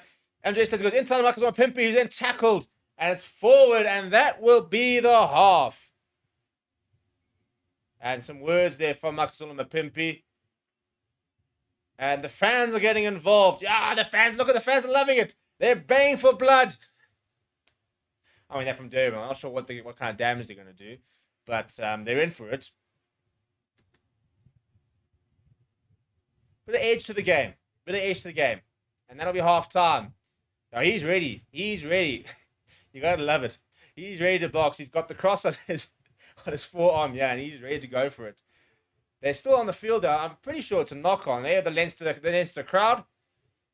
Now, he looks like he's seen a fair amount of Leinster games. Right, the referee has called half-time. We'll see you guys very shortly. Very interesting half that. Not much separating the two sides. Just 5 points. The one try coming from the replacement from Leinster, Henry McKeown. And that is what separates two sides. And a bit of conversation between the two captains about the little niggle they've got in the game. We'll be back shortly after the break. Don't go away. Smash a like on the video. Subscribe to the channel as well. And we'll see you in a few.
Right, and we are back, and the second half is about to get underway. Leinster currently 5, Sharks 0. Now, interestingly, we're looking at the log. Leinster have Saturday, a better Saturday evening. I've got to get down to the Sharks tech. I'm waiting for my invite from the Sharks themselves, and I need to have exclusive seats in the restaurant with my beer tower and good rugby at hand. The next Lions game, Sharks, when you're watching, get me involved. I want that seat. I want my beer tower. I'll be there in my Lions shirt. Maybe the playoffs. But until then, we've got Leinster kicking off for the second half. And Pink underneath it. We're going to be a bit nervous. Oh, he's caught it. Shame. He's had a tough night with ball in hand as Pink. So that'll give a nice early boost of confidence in the second half. An interesting first half where the Sharks dominated for about 10 minutes but couldn't find any way to find points. Leinster then obviously kind of turned it on. They got possession back. And since then, they haven't really looked back. Sharks have had their opportunities but have not been clinical enough. And if Leinster score first in the second half, then they'll be feeling full of confidence. And it is a bit of a Leinster All-Stars team, isn't it? Or what they used to call it, who was they used to come back here? It was all basically the reserves, the youngsters, and they've been in a really good performance. They were not great against the Bulls last week, but Pinkler, by the way, once again has built that forward. And Leinster turnover ball here. Frawley, Siakalisi's coming flying out of that, and Penny's caught on the ball, but no advantage. They'll go back for the knock-on. Pinkler has really struggled today. I think, as I said, that must be his 4th knock-on, I want to say. Not had a good time, unfortunately, has the number 15. But hopefully he'll be able to grow into this half. And I put a poll out earlier saying, could Siakalisi play number 8 for the Box? And at the moment, 67% of you saying yes. Would like to see that poll hit 100 votes. So if you haven't voted, then make sure you go and vote on the poll. Let me know, do you back him? Would you like to see him playing in the number 8 jersey? Is he an option for Rassie Erasmus in the number 8 jersey?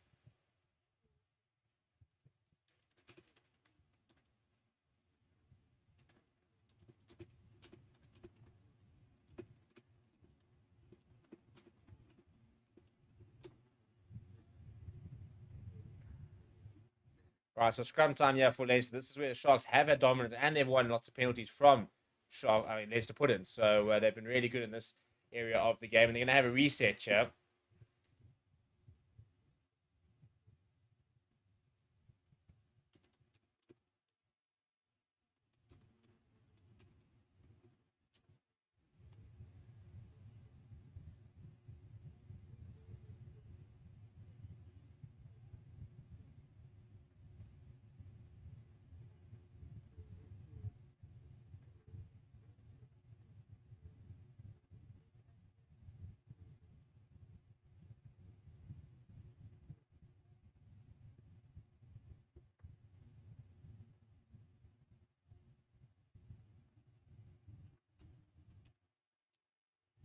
Right, so let's grab a couple of resets here, and the referee's just giving a bit of a communication.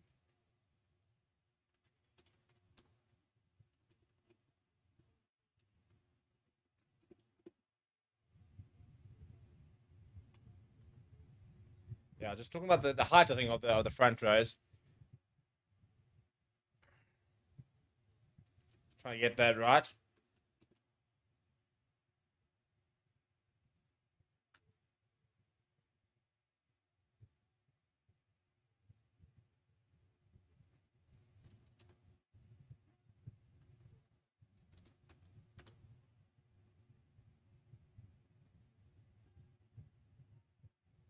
Looks like a bit of a better set there.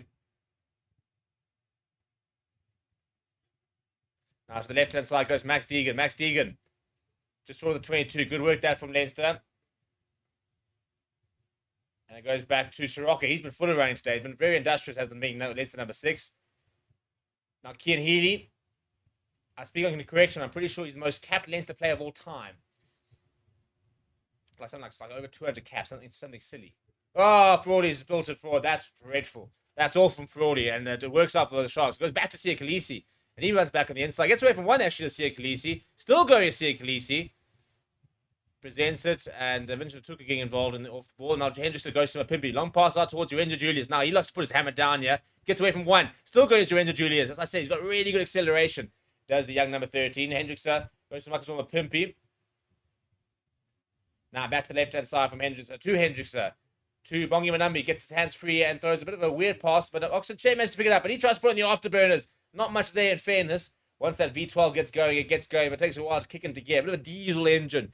Oxenchair now goes back to Oxenchair himself, and Hendricks are trying to get away from one and getting away from the tight, but Thomas Clarkson's done well. Vincent Koch decides to go the direct route, as most tight heads genuinely do. Ball available for Hendricks, and he's been a bit slow on that one, so not a great ball. Now Hendricks, Pink there puts his head down. Messi not particularly structured at the moment yet from the Sharks.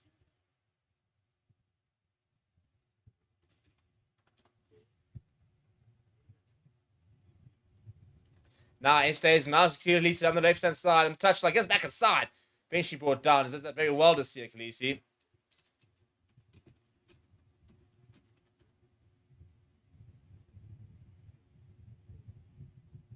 Oxenchair having to clean up. As I said, the Sharks just sort of throwing passes out without any sort of thought to it and just hoping it goes to someone.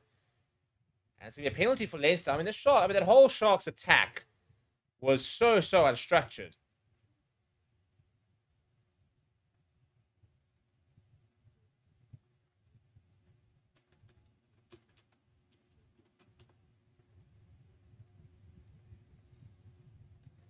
Very, very weird.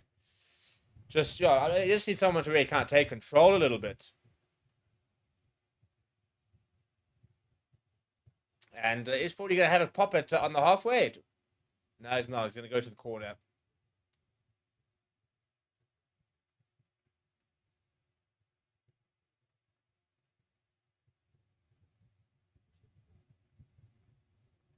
It's a good kick towards the corner.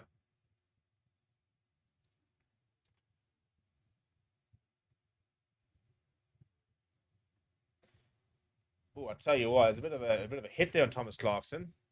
Not entirely sure who it was by.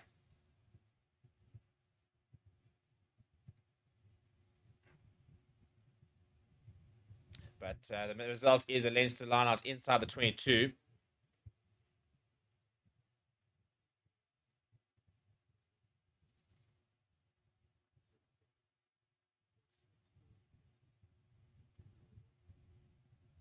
On the left-hand side.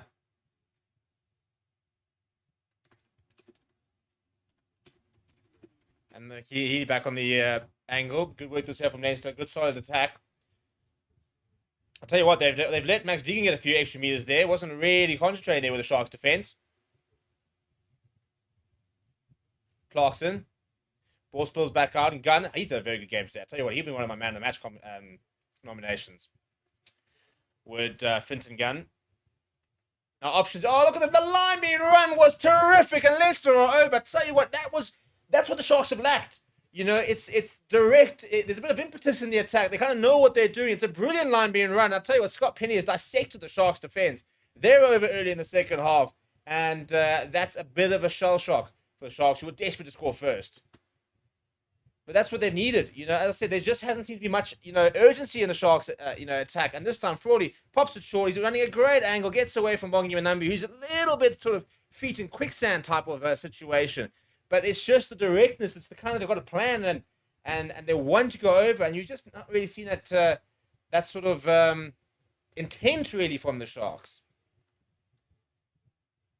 And all of a sudden, Leinster double their lead, kick to come. He'll make an extra 2 or deep as he hit the crossbar and gone straight back towards him. That's an awful kick. How's he missed that? So he can get a drop goal against the box, but he can't slot that. I'm hacked. That's an awful kick from him.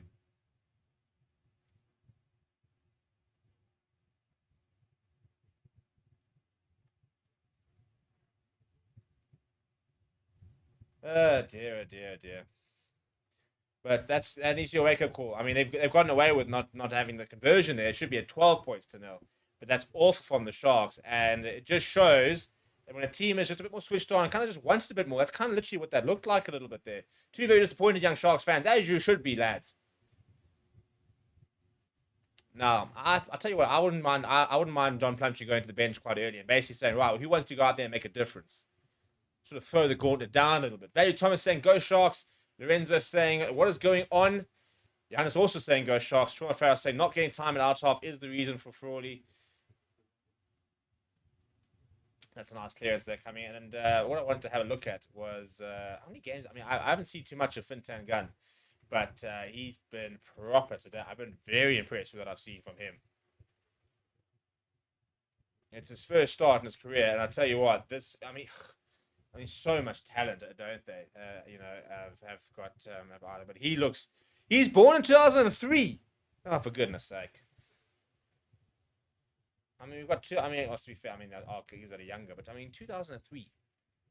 These kids are fetuses. He's 21 years old, so there are younger people out there. I think Lorenzo Julius is 22 this year. I want to say no. In fact, no, he must be 21 this year because he was playing under 20s last year. So he's actually younger than he's older than Lorenzo Julius, but yeah, I still struggle to this whole sort of early 2000s and playing at this kind of level.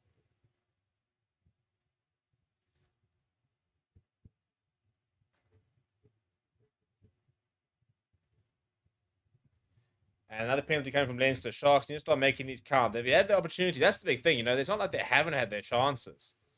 They've just not taken them at all.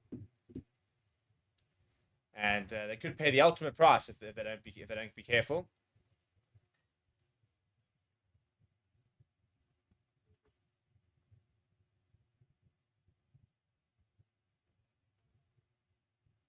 Oxenchair is making his way off the park, so his game is done. They have gone to the bench relatively early. I don't think it's a bad sub. I mean, from a scrummaging point of view, you lose a lot by not having Oxenchair, but in the loose, Instuko Tunu. No, actually, I lie. He's still standing there as Oxenchair. I was a bit confused. Well, they're basically indicating there were subs, and they're panned to him. So I think I've been sold down the river by the cameraman. No replacements from the Sharks so far.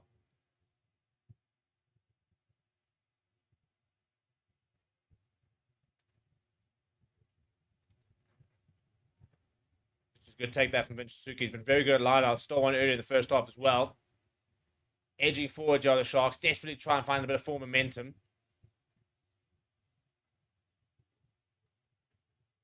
Now they've got a bit of train going, and they're still going. They're still going. How's this for a rolling maul? How's this for a rolling maul? Bongi Banambi is not going himself. He's going to go over. Well, he makes amends because he missed the tackle that led to the try earlier, but that is a hell of a maul from the Sharks, and they finally find their first try, and that will give them a huge, huge boost. That is so needed. And again, there's a bit of urgency. There's a bit of impetus. There's exactly what they've been missing.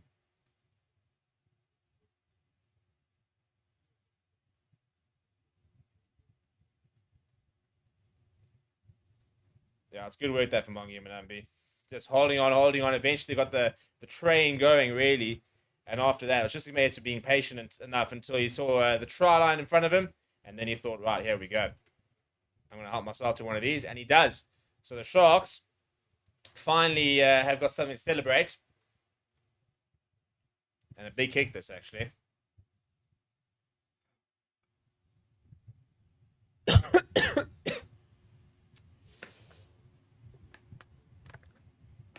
Oh, yeah, it's gone down the wrong way. Oh. Yeah, no issues there from Jordan Hedges. Sorry, something is just completely. My eyes are looking terrible. Yeah, I'm dying. Woo-hoo-hoo. We'll cover now. I think it's a bit of a flake from lunch earlier, and that's yeah, not gone well. Apologies for that. We are back. We are back. Looking like a flipping demon. My eyes will recover eventually. I promise you.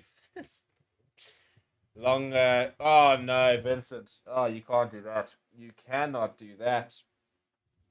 They've gone long and flat, and he wasn't really expecting it. Vincent Tuka. It's gone straight through the bed basket, and it's a knock on. And all of a sudden, he's allowed Leinster straight back into the 22, and it'll be a scrum. Oh, it's horrible. That's horrible. You can't have that. Cannot have that. It's awful from him. He's so much better than that.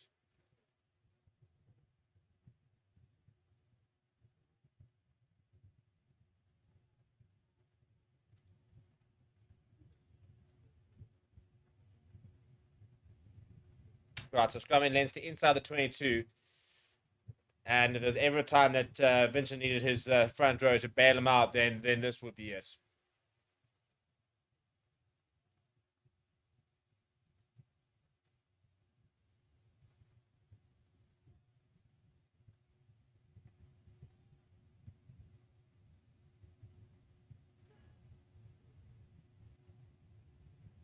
It's a huge scrum from the Sharks. They're desperately trying to do it. Are they going to get rewarded? They are. I mean, that is huge. He's going to walk straight to that front row with Vincent Tuka and say thank you very much because they have just bailed him out there. And Bongi Manambi having a word, he knows that they have just dominated that Leinster front row. That's huge on the Sharks, and that could also be a big catalyst for them to get going here. And that's, I mean, it's a bit of a World Cup moment, isn't it? I mean, it's almost the same front row in terms of, when England won that, there was that knock on. I think it was Currie answer, and England was celebrating, and Bongi Manambi and Jason Sun said, cool, you won a scrum, go scrum against us. And they've just hammered them back. So a bit of deja vu there, really. And 25 minutes left on the clock. Just 3 points separating the two sides. Probably a lot closer than I think some people might have expected.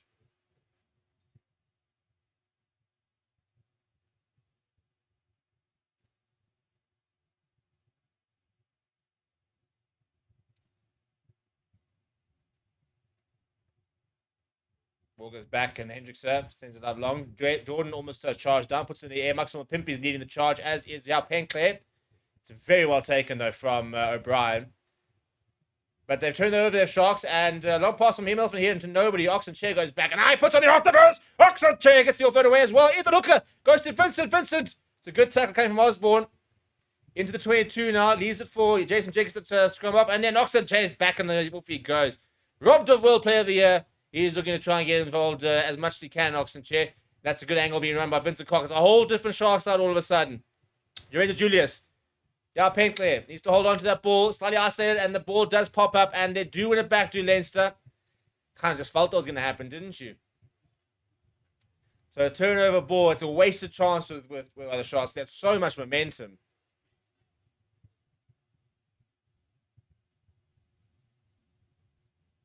And just a couple of phases before I think Finton Gunn's going to go to the butcher.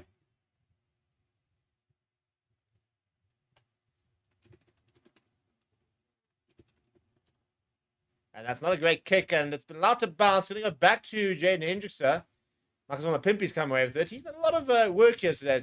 Marcus on the Pimpy. Yeah, Penckley looking to work out on the afterburners. Hendricks goes short to James Fenter. Drawn past to James and Julius. To Ethan Hooker. Ethan Hooker, nobody in front of him. Ethan Hooker comes back inside. Just short. Over the line. It's going to be held up. That's brilliant from Leinster. That really is. He looked for all the money like he was going to go score that. So that's really well done by Leinster. Heartbreak for the Sharks fan, but it's impressive.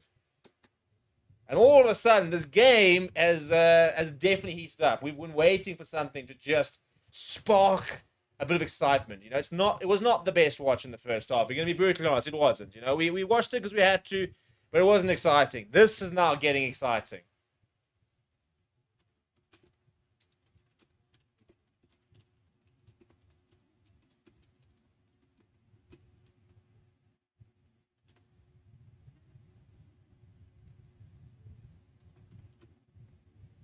So there'll be a goal line dropout, but the Sharks play with a lot more fluidity. And here comes Francois Fenter. Interesting to see who's going to replace, actually. And Vincent Tuka, he's going to put his head down, and he's going to go running into get a contact.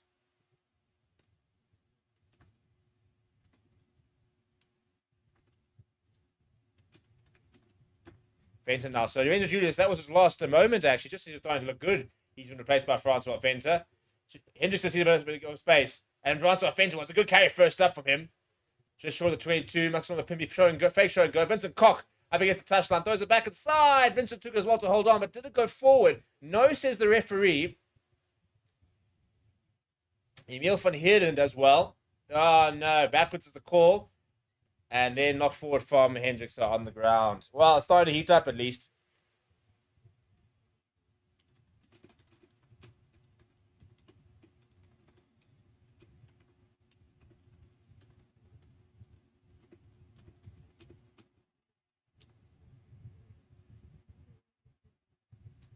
Where's this kind of game been all day, eh? Now we're starting to get it. Now we're starting to get some proper rugby.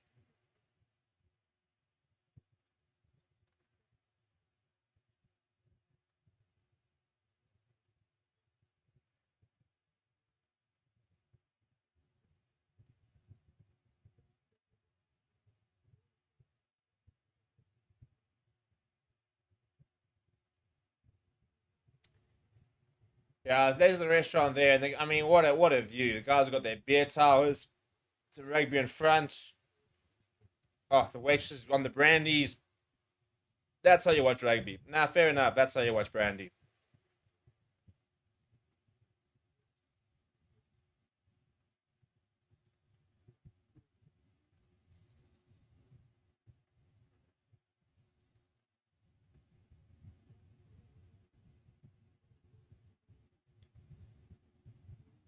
A couple of schools in there, which is good to see.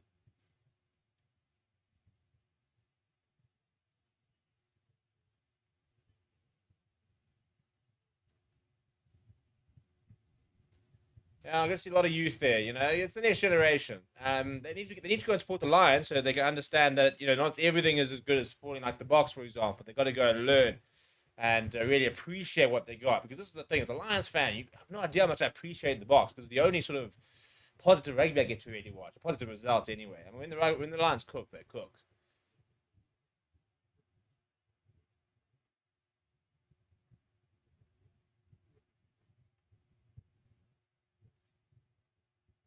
Right, eventually after a bit of a break, we are ready to continue. So in terms of some subs, because there have been a few, Liam Turner is off and he's been replaced by Ross Burns. So Frawley, my understanding is he'll probably go to centre, I guess, unless Jimmy O'Brien goes into centre, Frawley goes to full back. But I'd imagine Frawley will go into the centres. Well, so I suppose Ross Burns will go into centre as well, in fairness. And Julius is the only sub so far from the Sharks' point of view. Well, to be fair, I suppose that sub. Actually, no, Scott Penny has remained on because Henry McKellen came on, scored a try, and then it was going back to the bench after that HIA. Big scrum that from Sharks, but Leinster do manage to use it. Max Deegan, he's been pretty good today.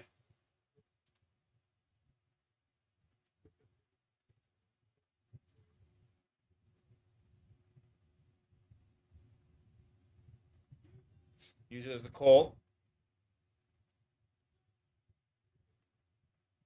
And Gunn goes to the boot. That's a much better kick this time.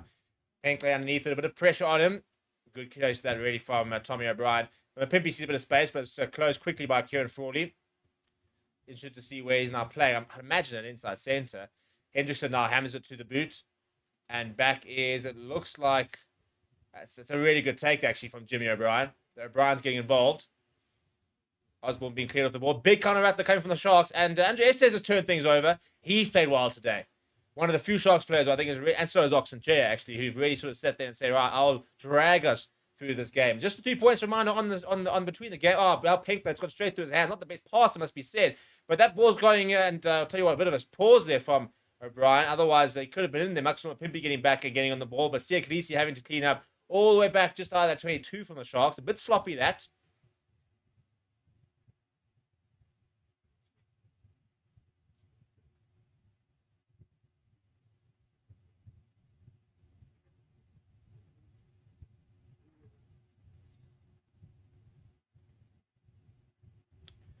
It's a big, it's not forward from Leinster. It's a good kick that, and Osborne was off, but forward.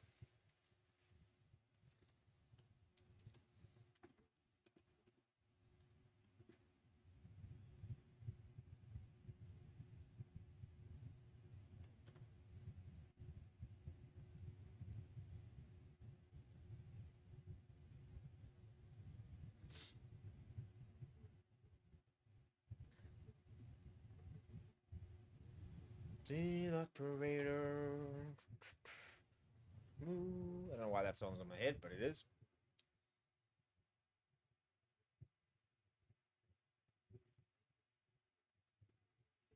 Right, here comes Manu Chatuka. He will replace James Fender. So both Chatukas on at the moment.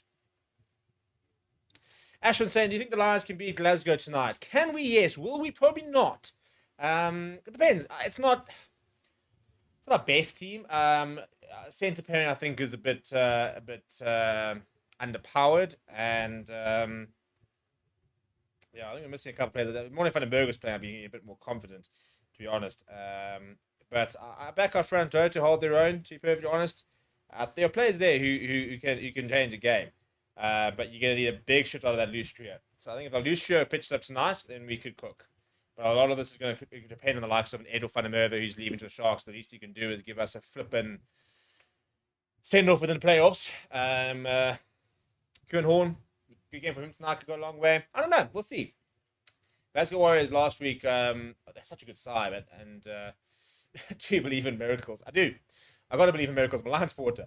Columbus says Hendrickson, number 10, has a monster match-winning penalty kick, so Leinster got to make sure they score twice. Not a bad shout, actually. You don't want to be conceding points.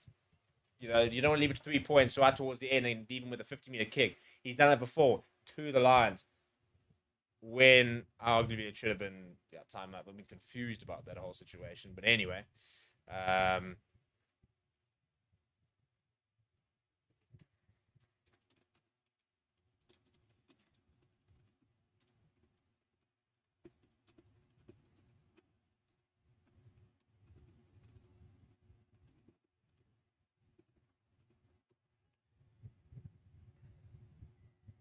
Penalty for the Sharks, scrum time. It's been coming.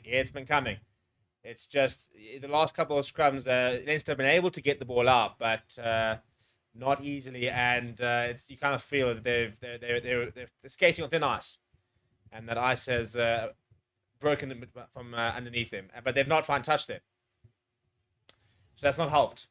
As Andrew Osborne hammers it downfield, and Hendrickson allows it to bounce. Now Pinkerton's going to have to go and get it back inside his own 22. Gives it back to Hendrickson. It's not even the best pass, to be perfectly honest. Hendrickson now is going to have to find touch, but they won't have. In fact, he won't find touch. Into the hands of Jimmy O'Brien. He's going to put it up in the air, and he's going to chase it himself. That's pretty well weighted, I think. And Hendrickson is there to make the tackle, but Jimmy O'Brien is there as well. Well, Hendrickson makes the take.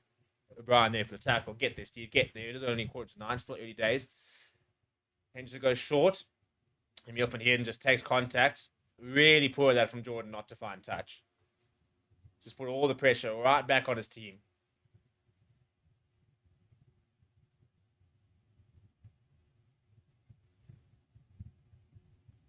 Oh, just knocked on from Andrew Osborne. That could have been ominous signs from them, to be honest.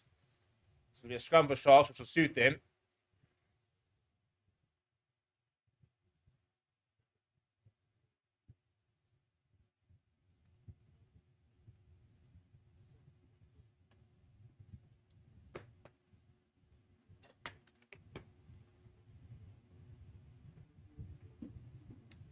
Yep, looking at that Glasgow Warriors versus Lions matchup tonight. I actually haven't seen the Glasgow Warriors side because I don't really want to see it because I've got a bad feeling it's gonna be pretty stacked. And if it is, aish. See how I can react. See Masuku on, by the way, for Yao Pink. That's the right move. That should have been done a lot earlier. Jordan Henderson will go to fullback, and Sia Masuku will slot into a flower half, but he struggled tonight as Yao Pink. So, yeah, I think if we're being brutally honest. Yeah, that move should have been done a while ago. We're around. Here we go. Glasgow Warriors. Hopefully they're not playing all their nice big stars. They're at home. I'm sure they are. The lineup looks something like Nathan Macbeth. It's actually not the strongest Glasgow Warriors side. George Horn, Adam Hastings, Carl Steyn. It's decent. Not... Ugh, that bench is pretty good. Ugh. Yeah, I know the bench is good. Yeah, we can take them. So what we can do is take that front row. I think from a one-on-one in the pack-wise, weird enough. I think the Lions, by the way, it's break and play. I'm not telling you guys stuff. They're busy having a conversation about scrums. One-on-one when it comes to the scrum, I actually back the Lions. The back line, Steph McDowell ahead of Money Russ, probably. Tom Jordan probably ahead of Maurice Lowe. Carl Steyn, Phil van der Merwe, much of a muchness. Richard Creel, Jamie Dobie, much of a muchness. Carl Rowe, Kieran Horn. I back my boy Kieran Horn. Adam Hastings, Johnny Lombard, depends on which Lombard locks up. George Horn versus Nico Steyn. Right now, George Horn. I actually don't think we're too bad. The issue comes the bench from the Lions, not great. And you've got the likes of Rory Dodge, Sebastian Cancelliera, Xander Ferguson, Rory Sutherland coming off the bench, as well as Johnny Matthews. So, yeah, it's a bit of a scary bench that. Jono says latest sub is. Drew's come on, yeah. Lee Barron's come on, by the way, and Michael Milner. So they have made some change in the front row, have Leinster. But that's it from a Sharks point of view. Pinkler's gone off, and as we mentioned, James Fann's gone off. There are no other subs apart from that. So we're covered on that response. We finally are ready to get going with the scrum once again. Big scrum this time for Leinster. Sharks will... No, I was about to say, Leinster get the penalty there. And that is on... I think I want to say it's on Lindsay Cox's side. So I think that's Michael Milner who's come on. And winning the scrum is the penalty. A huge moment in the game, this actually, to win that scrum with 15 minutes to go. He'll probably kick towards the corner, run things down as Ross Byrne looks to try and... is that Ross Byrne? Does it look like it from the side profile? It was a late sub, but I missed something. Yeah, Frawley, by the way, says that inside the is Ross Byrne. Frawley's at inside centre now, as expected.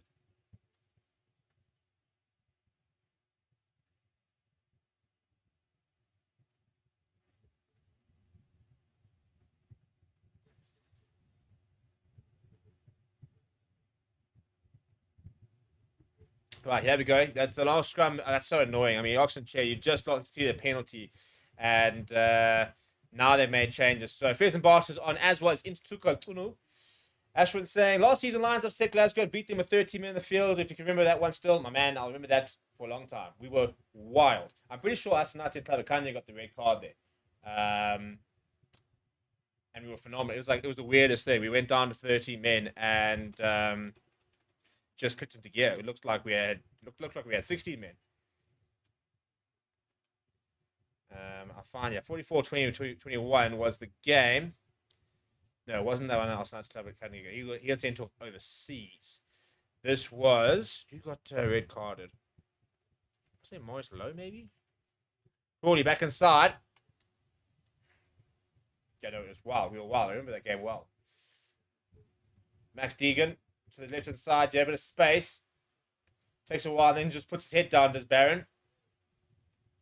Ball available for Leinster. Big counter coming, but they do have it secured. Eventually, somebody needs to come and help out at scrum off. And Scott Penny, the try scorer, does.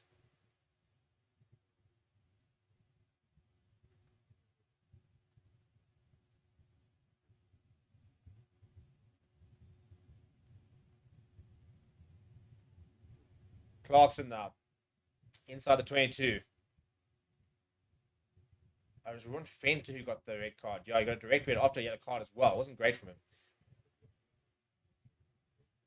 Still in the front foot, but not getting too much momentum on Leinster. Now, Frawley. Shows and goes. Good tackle that from Francois Fenter. He's actually been good since he's come on.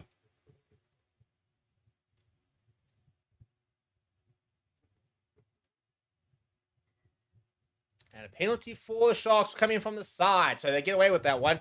Leinster not accurate enough. And for the first time today, actually didn't look particularly threatening. They generally do with ball in hand in Leinster, but not on that occasion. Clemens says one of the Barrett brothers on the field is magic as needed. No Geordie Barrett in the side tonight, and no Arceus Neyman. So maybe missing out those two. Probably are, actually. But having looked back at this game, the more I look at it, the more I remember. Yeah, Franco Horn got the yellow card, and Ruan Fenter actually came on early in the game because he replaced Monica Tuka after about 7-8 minutes. Then got a yellow card 2 minutes later. Came back after the yellow card and got a red card 10 minutes later. And yet we still did the business. I think Sneha Humber got man of the match, I want to say. Has it got that share? Be interesting to test my knowledge a bit there. Pretty sure he did. And that's not straight. The Sharks. If they lose this game, Fezenbadi comes on. The first thing he does is throw it skew. Not great from him. And if the Sharks lose, it'll be their own fault. They've been their own worst enemies tonight.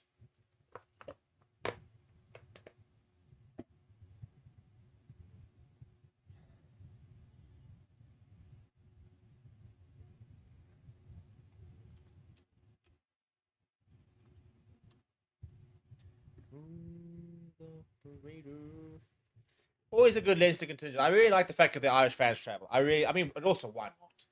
I mean, I'll tell you what, that must be Francois Fenter's blooming father. Probably a bit young to be his father, but a little bit of a lookalike over there.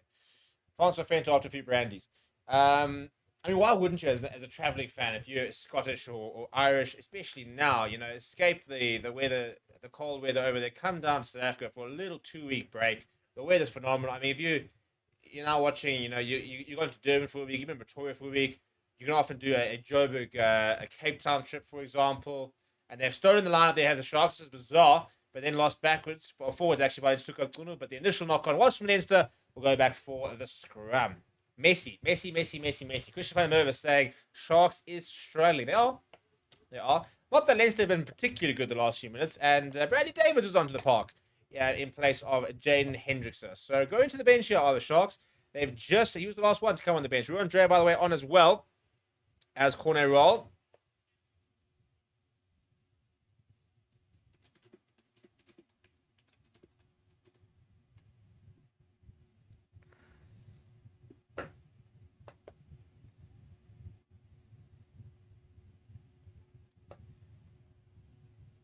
I'm actually looking at this Glasgow Warriors side that we beat, and it's probably arguably better than the one we're facing tonight.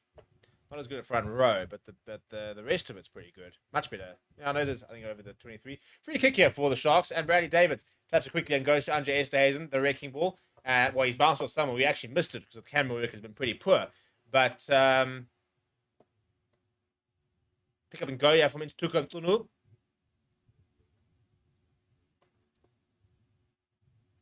Ruan Drea.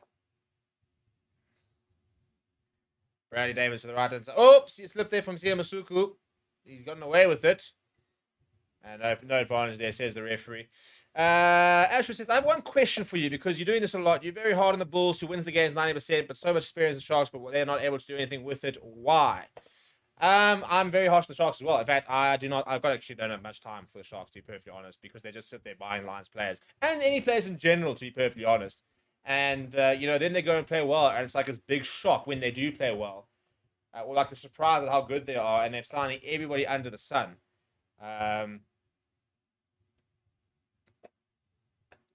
So, yeah, I mean, I don't know if it comes across that I'm more harsh on the Bulls. I mean, they are the rivals, they're the noisy neighbours down the road from the Lions.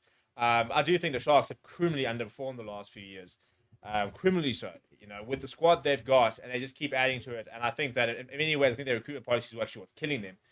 Ball over the top from the line up there, and that's really poor. Sia Masuku has then tackled the man in the air, and that's going to be a penalty. So, yeah, I mean, I think they're both under. I mean, I think the Stormers have been not great, but I think you can justify why they've not been great.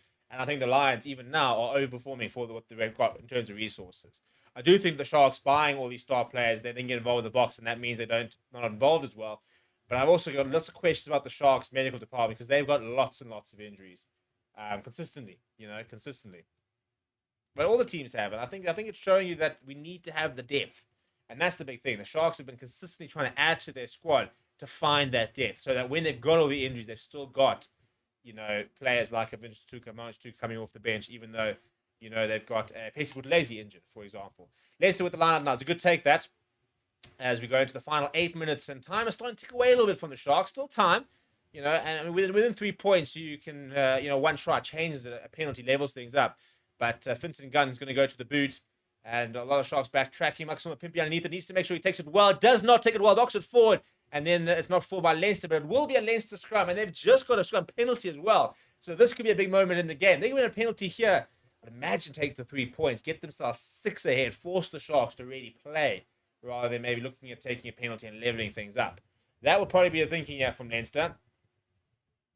I mean, a much more exciting half, albeit with only just the 2 tries. But unfortunately, I also kind of jinxed it, because after I said it's been much better, it's then been not great. But yeah, in general, it's been more entertaining in the first half. First half was a bit of a snooze fest.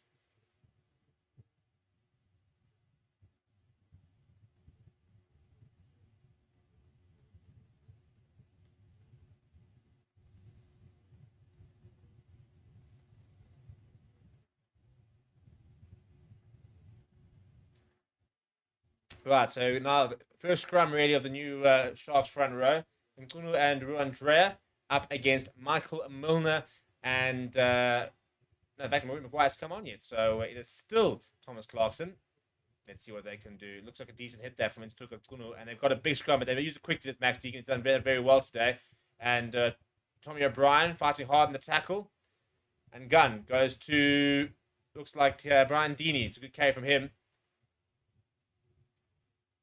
And it's a good carry once again from, I'll tell you what, he's played well today, Scott Penny. Now, a bit of space, show and go there from Ross Burns. He's actually kept it himself.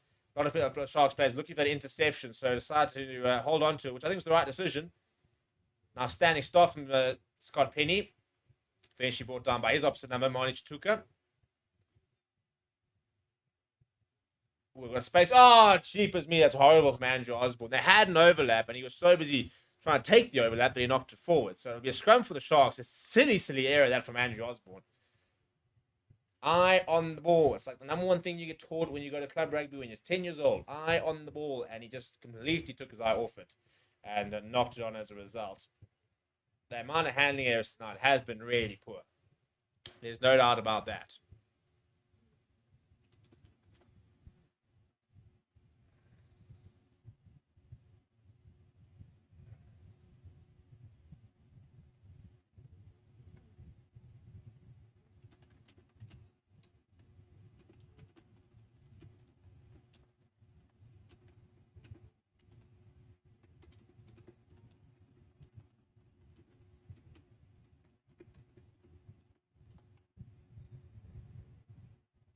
Right, so another scrum over here.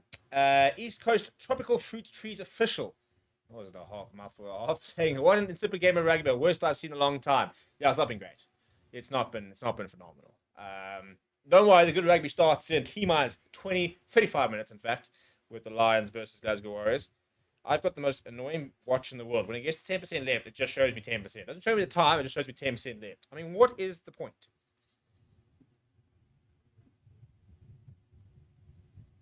It's not been phenomenal. But again, the Lions kick off in 35 minutes. There you can get your rugby. And Osborne has been hooked. That's his. I mean, imagine that's your last intervention. Oh, it's horrible.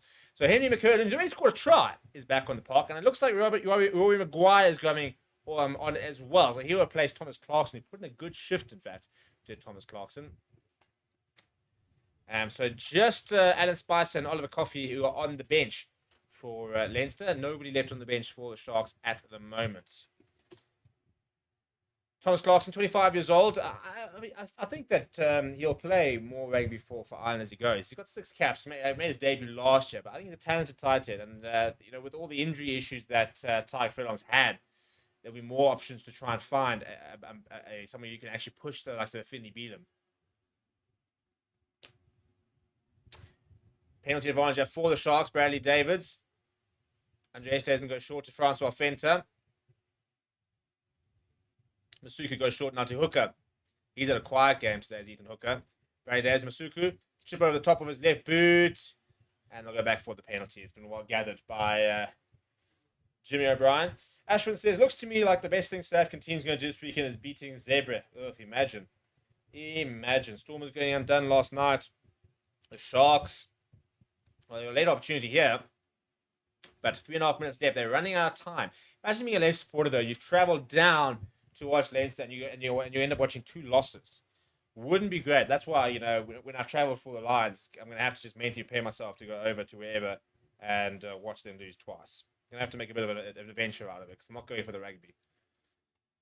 What would be a good leg for the Lions? I mean, for example, would Cardiff and Glasgow have been a cool 2 weeks? I've been to Cardiff, but I think I was about 4 years old. So I can't really. Cardiff could be a cool one. I think a cool one would be like an island, like go to like a Dublin and then or maybe even like a Bowl. I don't know. Maybe go to somewhere else a bit different. We'll go to like a Lucknelly, somewhere you don't really expect to go. Your best tour really would probably be going over to like a Palmer, and then after that going over and watching them play like I don't know. Yeah, Leinster and playing or watching at the Viva Stadium at Dublin, seeing as they're using it whilst the LDS gets upgraded. Yeah, I wonder what the best 2 like away teams to watch would be. Off the back of the scrum goes Andre Esterhazen, and another very adaptive carry from him. Bradley Davis looking for options, goes short. About to say it didn't look like he had the ball in his chest that managed to before he took contact. So knock on over here for the Sharks. That unfortunately, yeah, that sums it up. The supporters' hands. Heads and hands stuff. And one of the players down here and out. Trying to see who it is.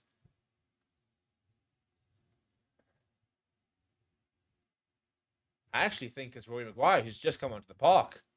And you can just see the fans not happy with that. Unacceptable, Monich Tuka. That's what the fans are saying. I'm not saying it. The fans are saying it. And we're going to have a bacon player because there is a player who's looks like he's out cold. Oh, no. There's a poor kid in a Manchester United shirt. I mean, imagine you're a Shark supporter, you're losing this. and you're a United supporter, so you're going to go back and lose. Your United games next week. I mean, it's tough. Look, I'm a United supporter and a Ferrari supporter and a United supporter. I mean, I'm teaching on the edge out here. I need something to celebrate, and it's not going to be box season for another few months. So it's tough. It's tough. Carl Fritz says, I told you guys. Bandito says Sharks needs a new coach. Well, they did win a trophy last year. They are currently sitting in fourth. But, this is, I think, the problem is consistency. We just haven't seen the Sharks be always sort of perform at the level we expect them to. And they're getting the results. And I suppose that's what really matters. I mean, even last week, did they struggle against Zebra? Yes. Did they beat them by a lot? No. Did they get the bonus point and win? Yes. So is that then job done? I mean, it is. But I think a lot of people keep expecting the performance of the Sharks to match up with the players. The results kind of are. But until the performances are matching, the kind of caliber you expect, people are still not going to really take them seriously or view them as a threat. Like a Leinster, for example, when you see them dispatching teams by 40, 50 points consistently, you sit there going, how do you beat these guys? The Sharks, for example, could get bonus point wins, but when they're winning by 2 points, 3 points, 4 points, then they don't look as intimidating. It doesn't look as difficult a team to try and beat. I think that's kind of the issue at the moment.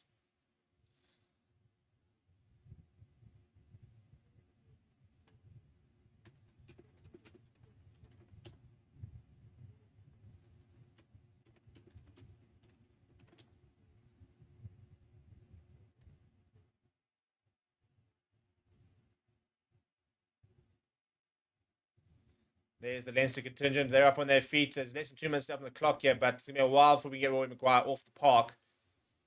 So it's going to run to the Lions game, which I'm not particularly impressed about.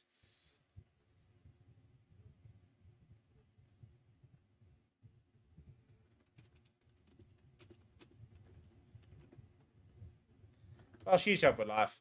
I mean, they're not winning, but she's sharp for life. I mean, how long can you sit there doing this with your arms? Like, can you pan to the next person? I've been jumping up and down for the last 5 minutes. A Bulls fan, well, he should be chuffed. Oh, yes, chuffed. He got 2 thumbs up there.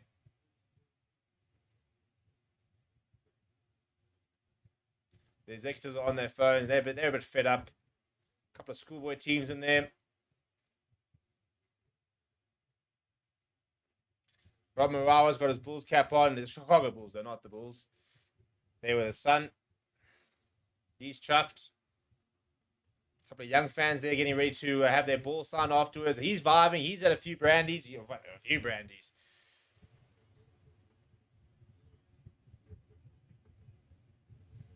Well, the good news is back on his feet. He's going to be able to walk off here. I'm pretty sure it's Roy Maguire. In fact, no, I don't think it is, actually. I think that could be Brian Deeney. They're looking very groggy. He is walking off, which is a positive side. And there's Sharky, the weirdest looking shark mascot I've ever seen. Right, after the break and play, we now are ready to continue. So it's a scrum just outside 22 on the far left-hand side. There's a Leinster feed. Sharks will be absolutely desperate for a scrum penalty here. It's really their last opportunity to win the game.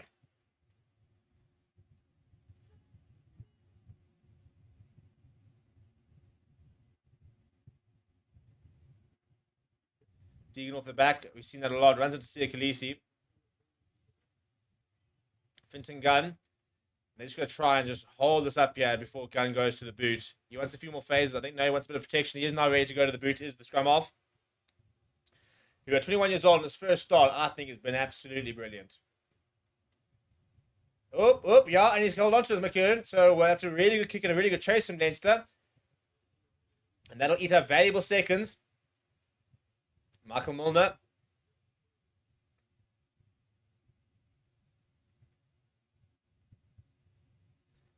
Left-hand side, good work that.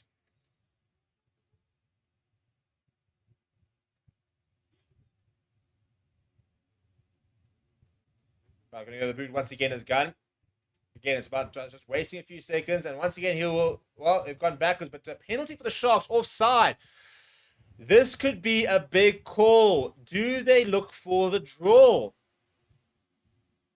Oh, he's chopped for life. She's looking nervous. Offside, says the ref. And now Sia's got a big conversation, and he's saying, go for the corner. They're going for the win, yeah, the Sharks. Yeah, I mean, that was the conversation. Oh, in fact, are they going to go for poles? Oh, the Water Boys come up with the T. Sia's overruled the coaching staff and said, go to the corner. Well, that you might not be particularly popular with the coaches afterwards. But they're going for the full Monty here, are the Sharks.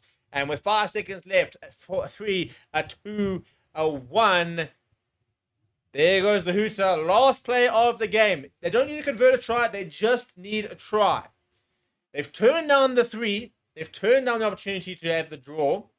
Now, can they seal the win? Or are Leinster going to bounce back with a very rotated young side against the Sharks? That's a looky Rolly Moya from the Sharks. Sia Khaleesi's added a couple of extra players in there. Looking to try and peel down the left-hand side. Now it's stopped. Now it's broken apart. It's going down. Is that ball going to come out? Is that ball going to come out? Is the referee going to be able to... No, he's turned it over. It's not the right decision in the end. The Sharks are going to go down by 3 points. It was a bold call to go to the line. The wrong call in the end. And a heartbreak for... Oh, the fans are heartbroken. And I mean, and rightly so, to be fair. I mean, it was there for the taking. But in fairness, don't think they really deserve the win. So I think it's a fair result in the end. I generally do. You know, I don't think the Sharks were phenomenal today. Apple Varsity, by the way, is wearing nothing but a vest, bit of a strange fashion. But yeah, people, we'll be live for the Lions game. Unfortunately, no commentary. I've got press conference and stuff to attend, but we will be live for it. So I'm going to sort of send you that way. Actually, I sort my mouse out.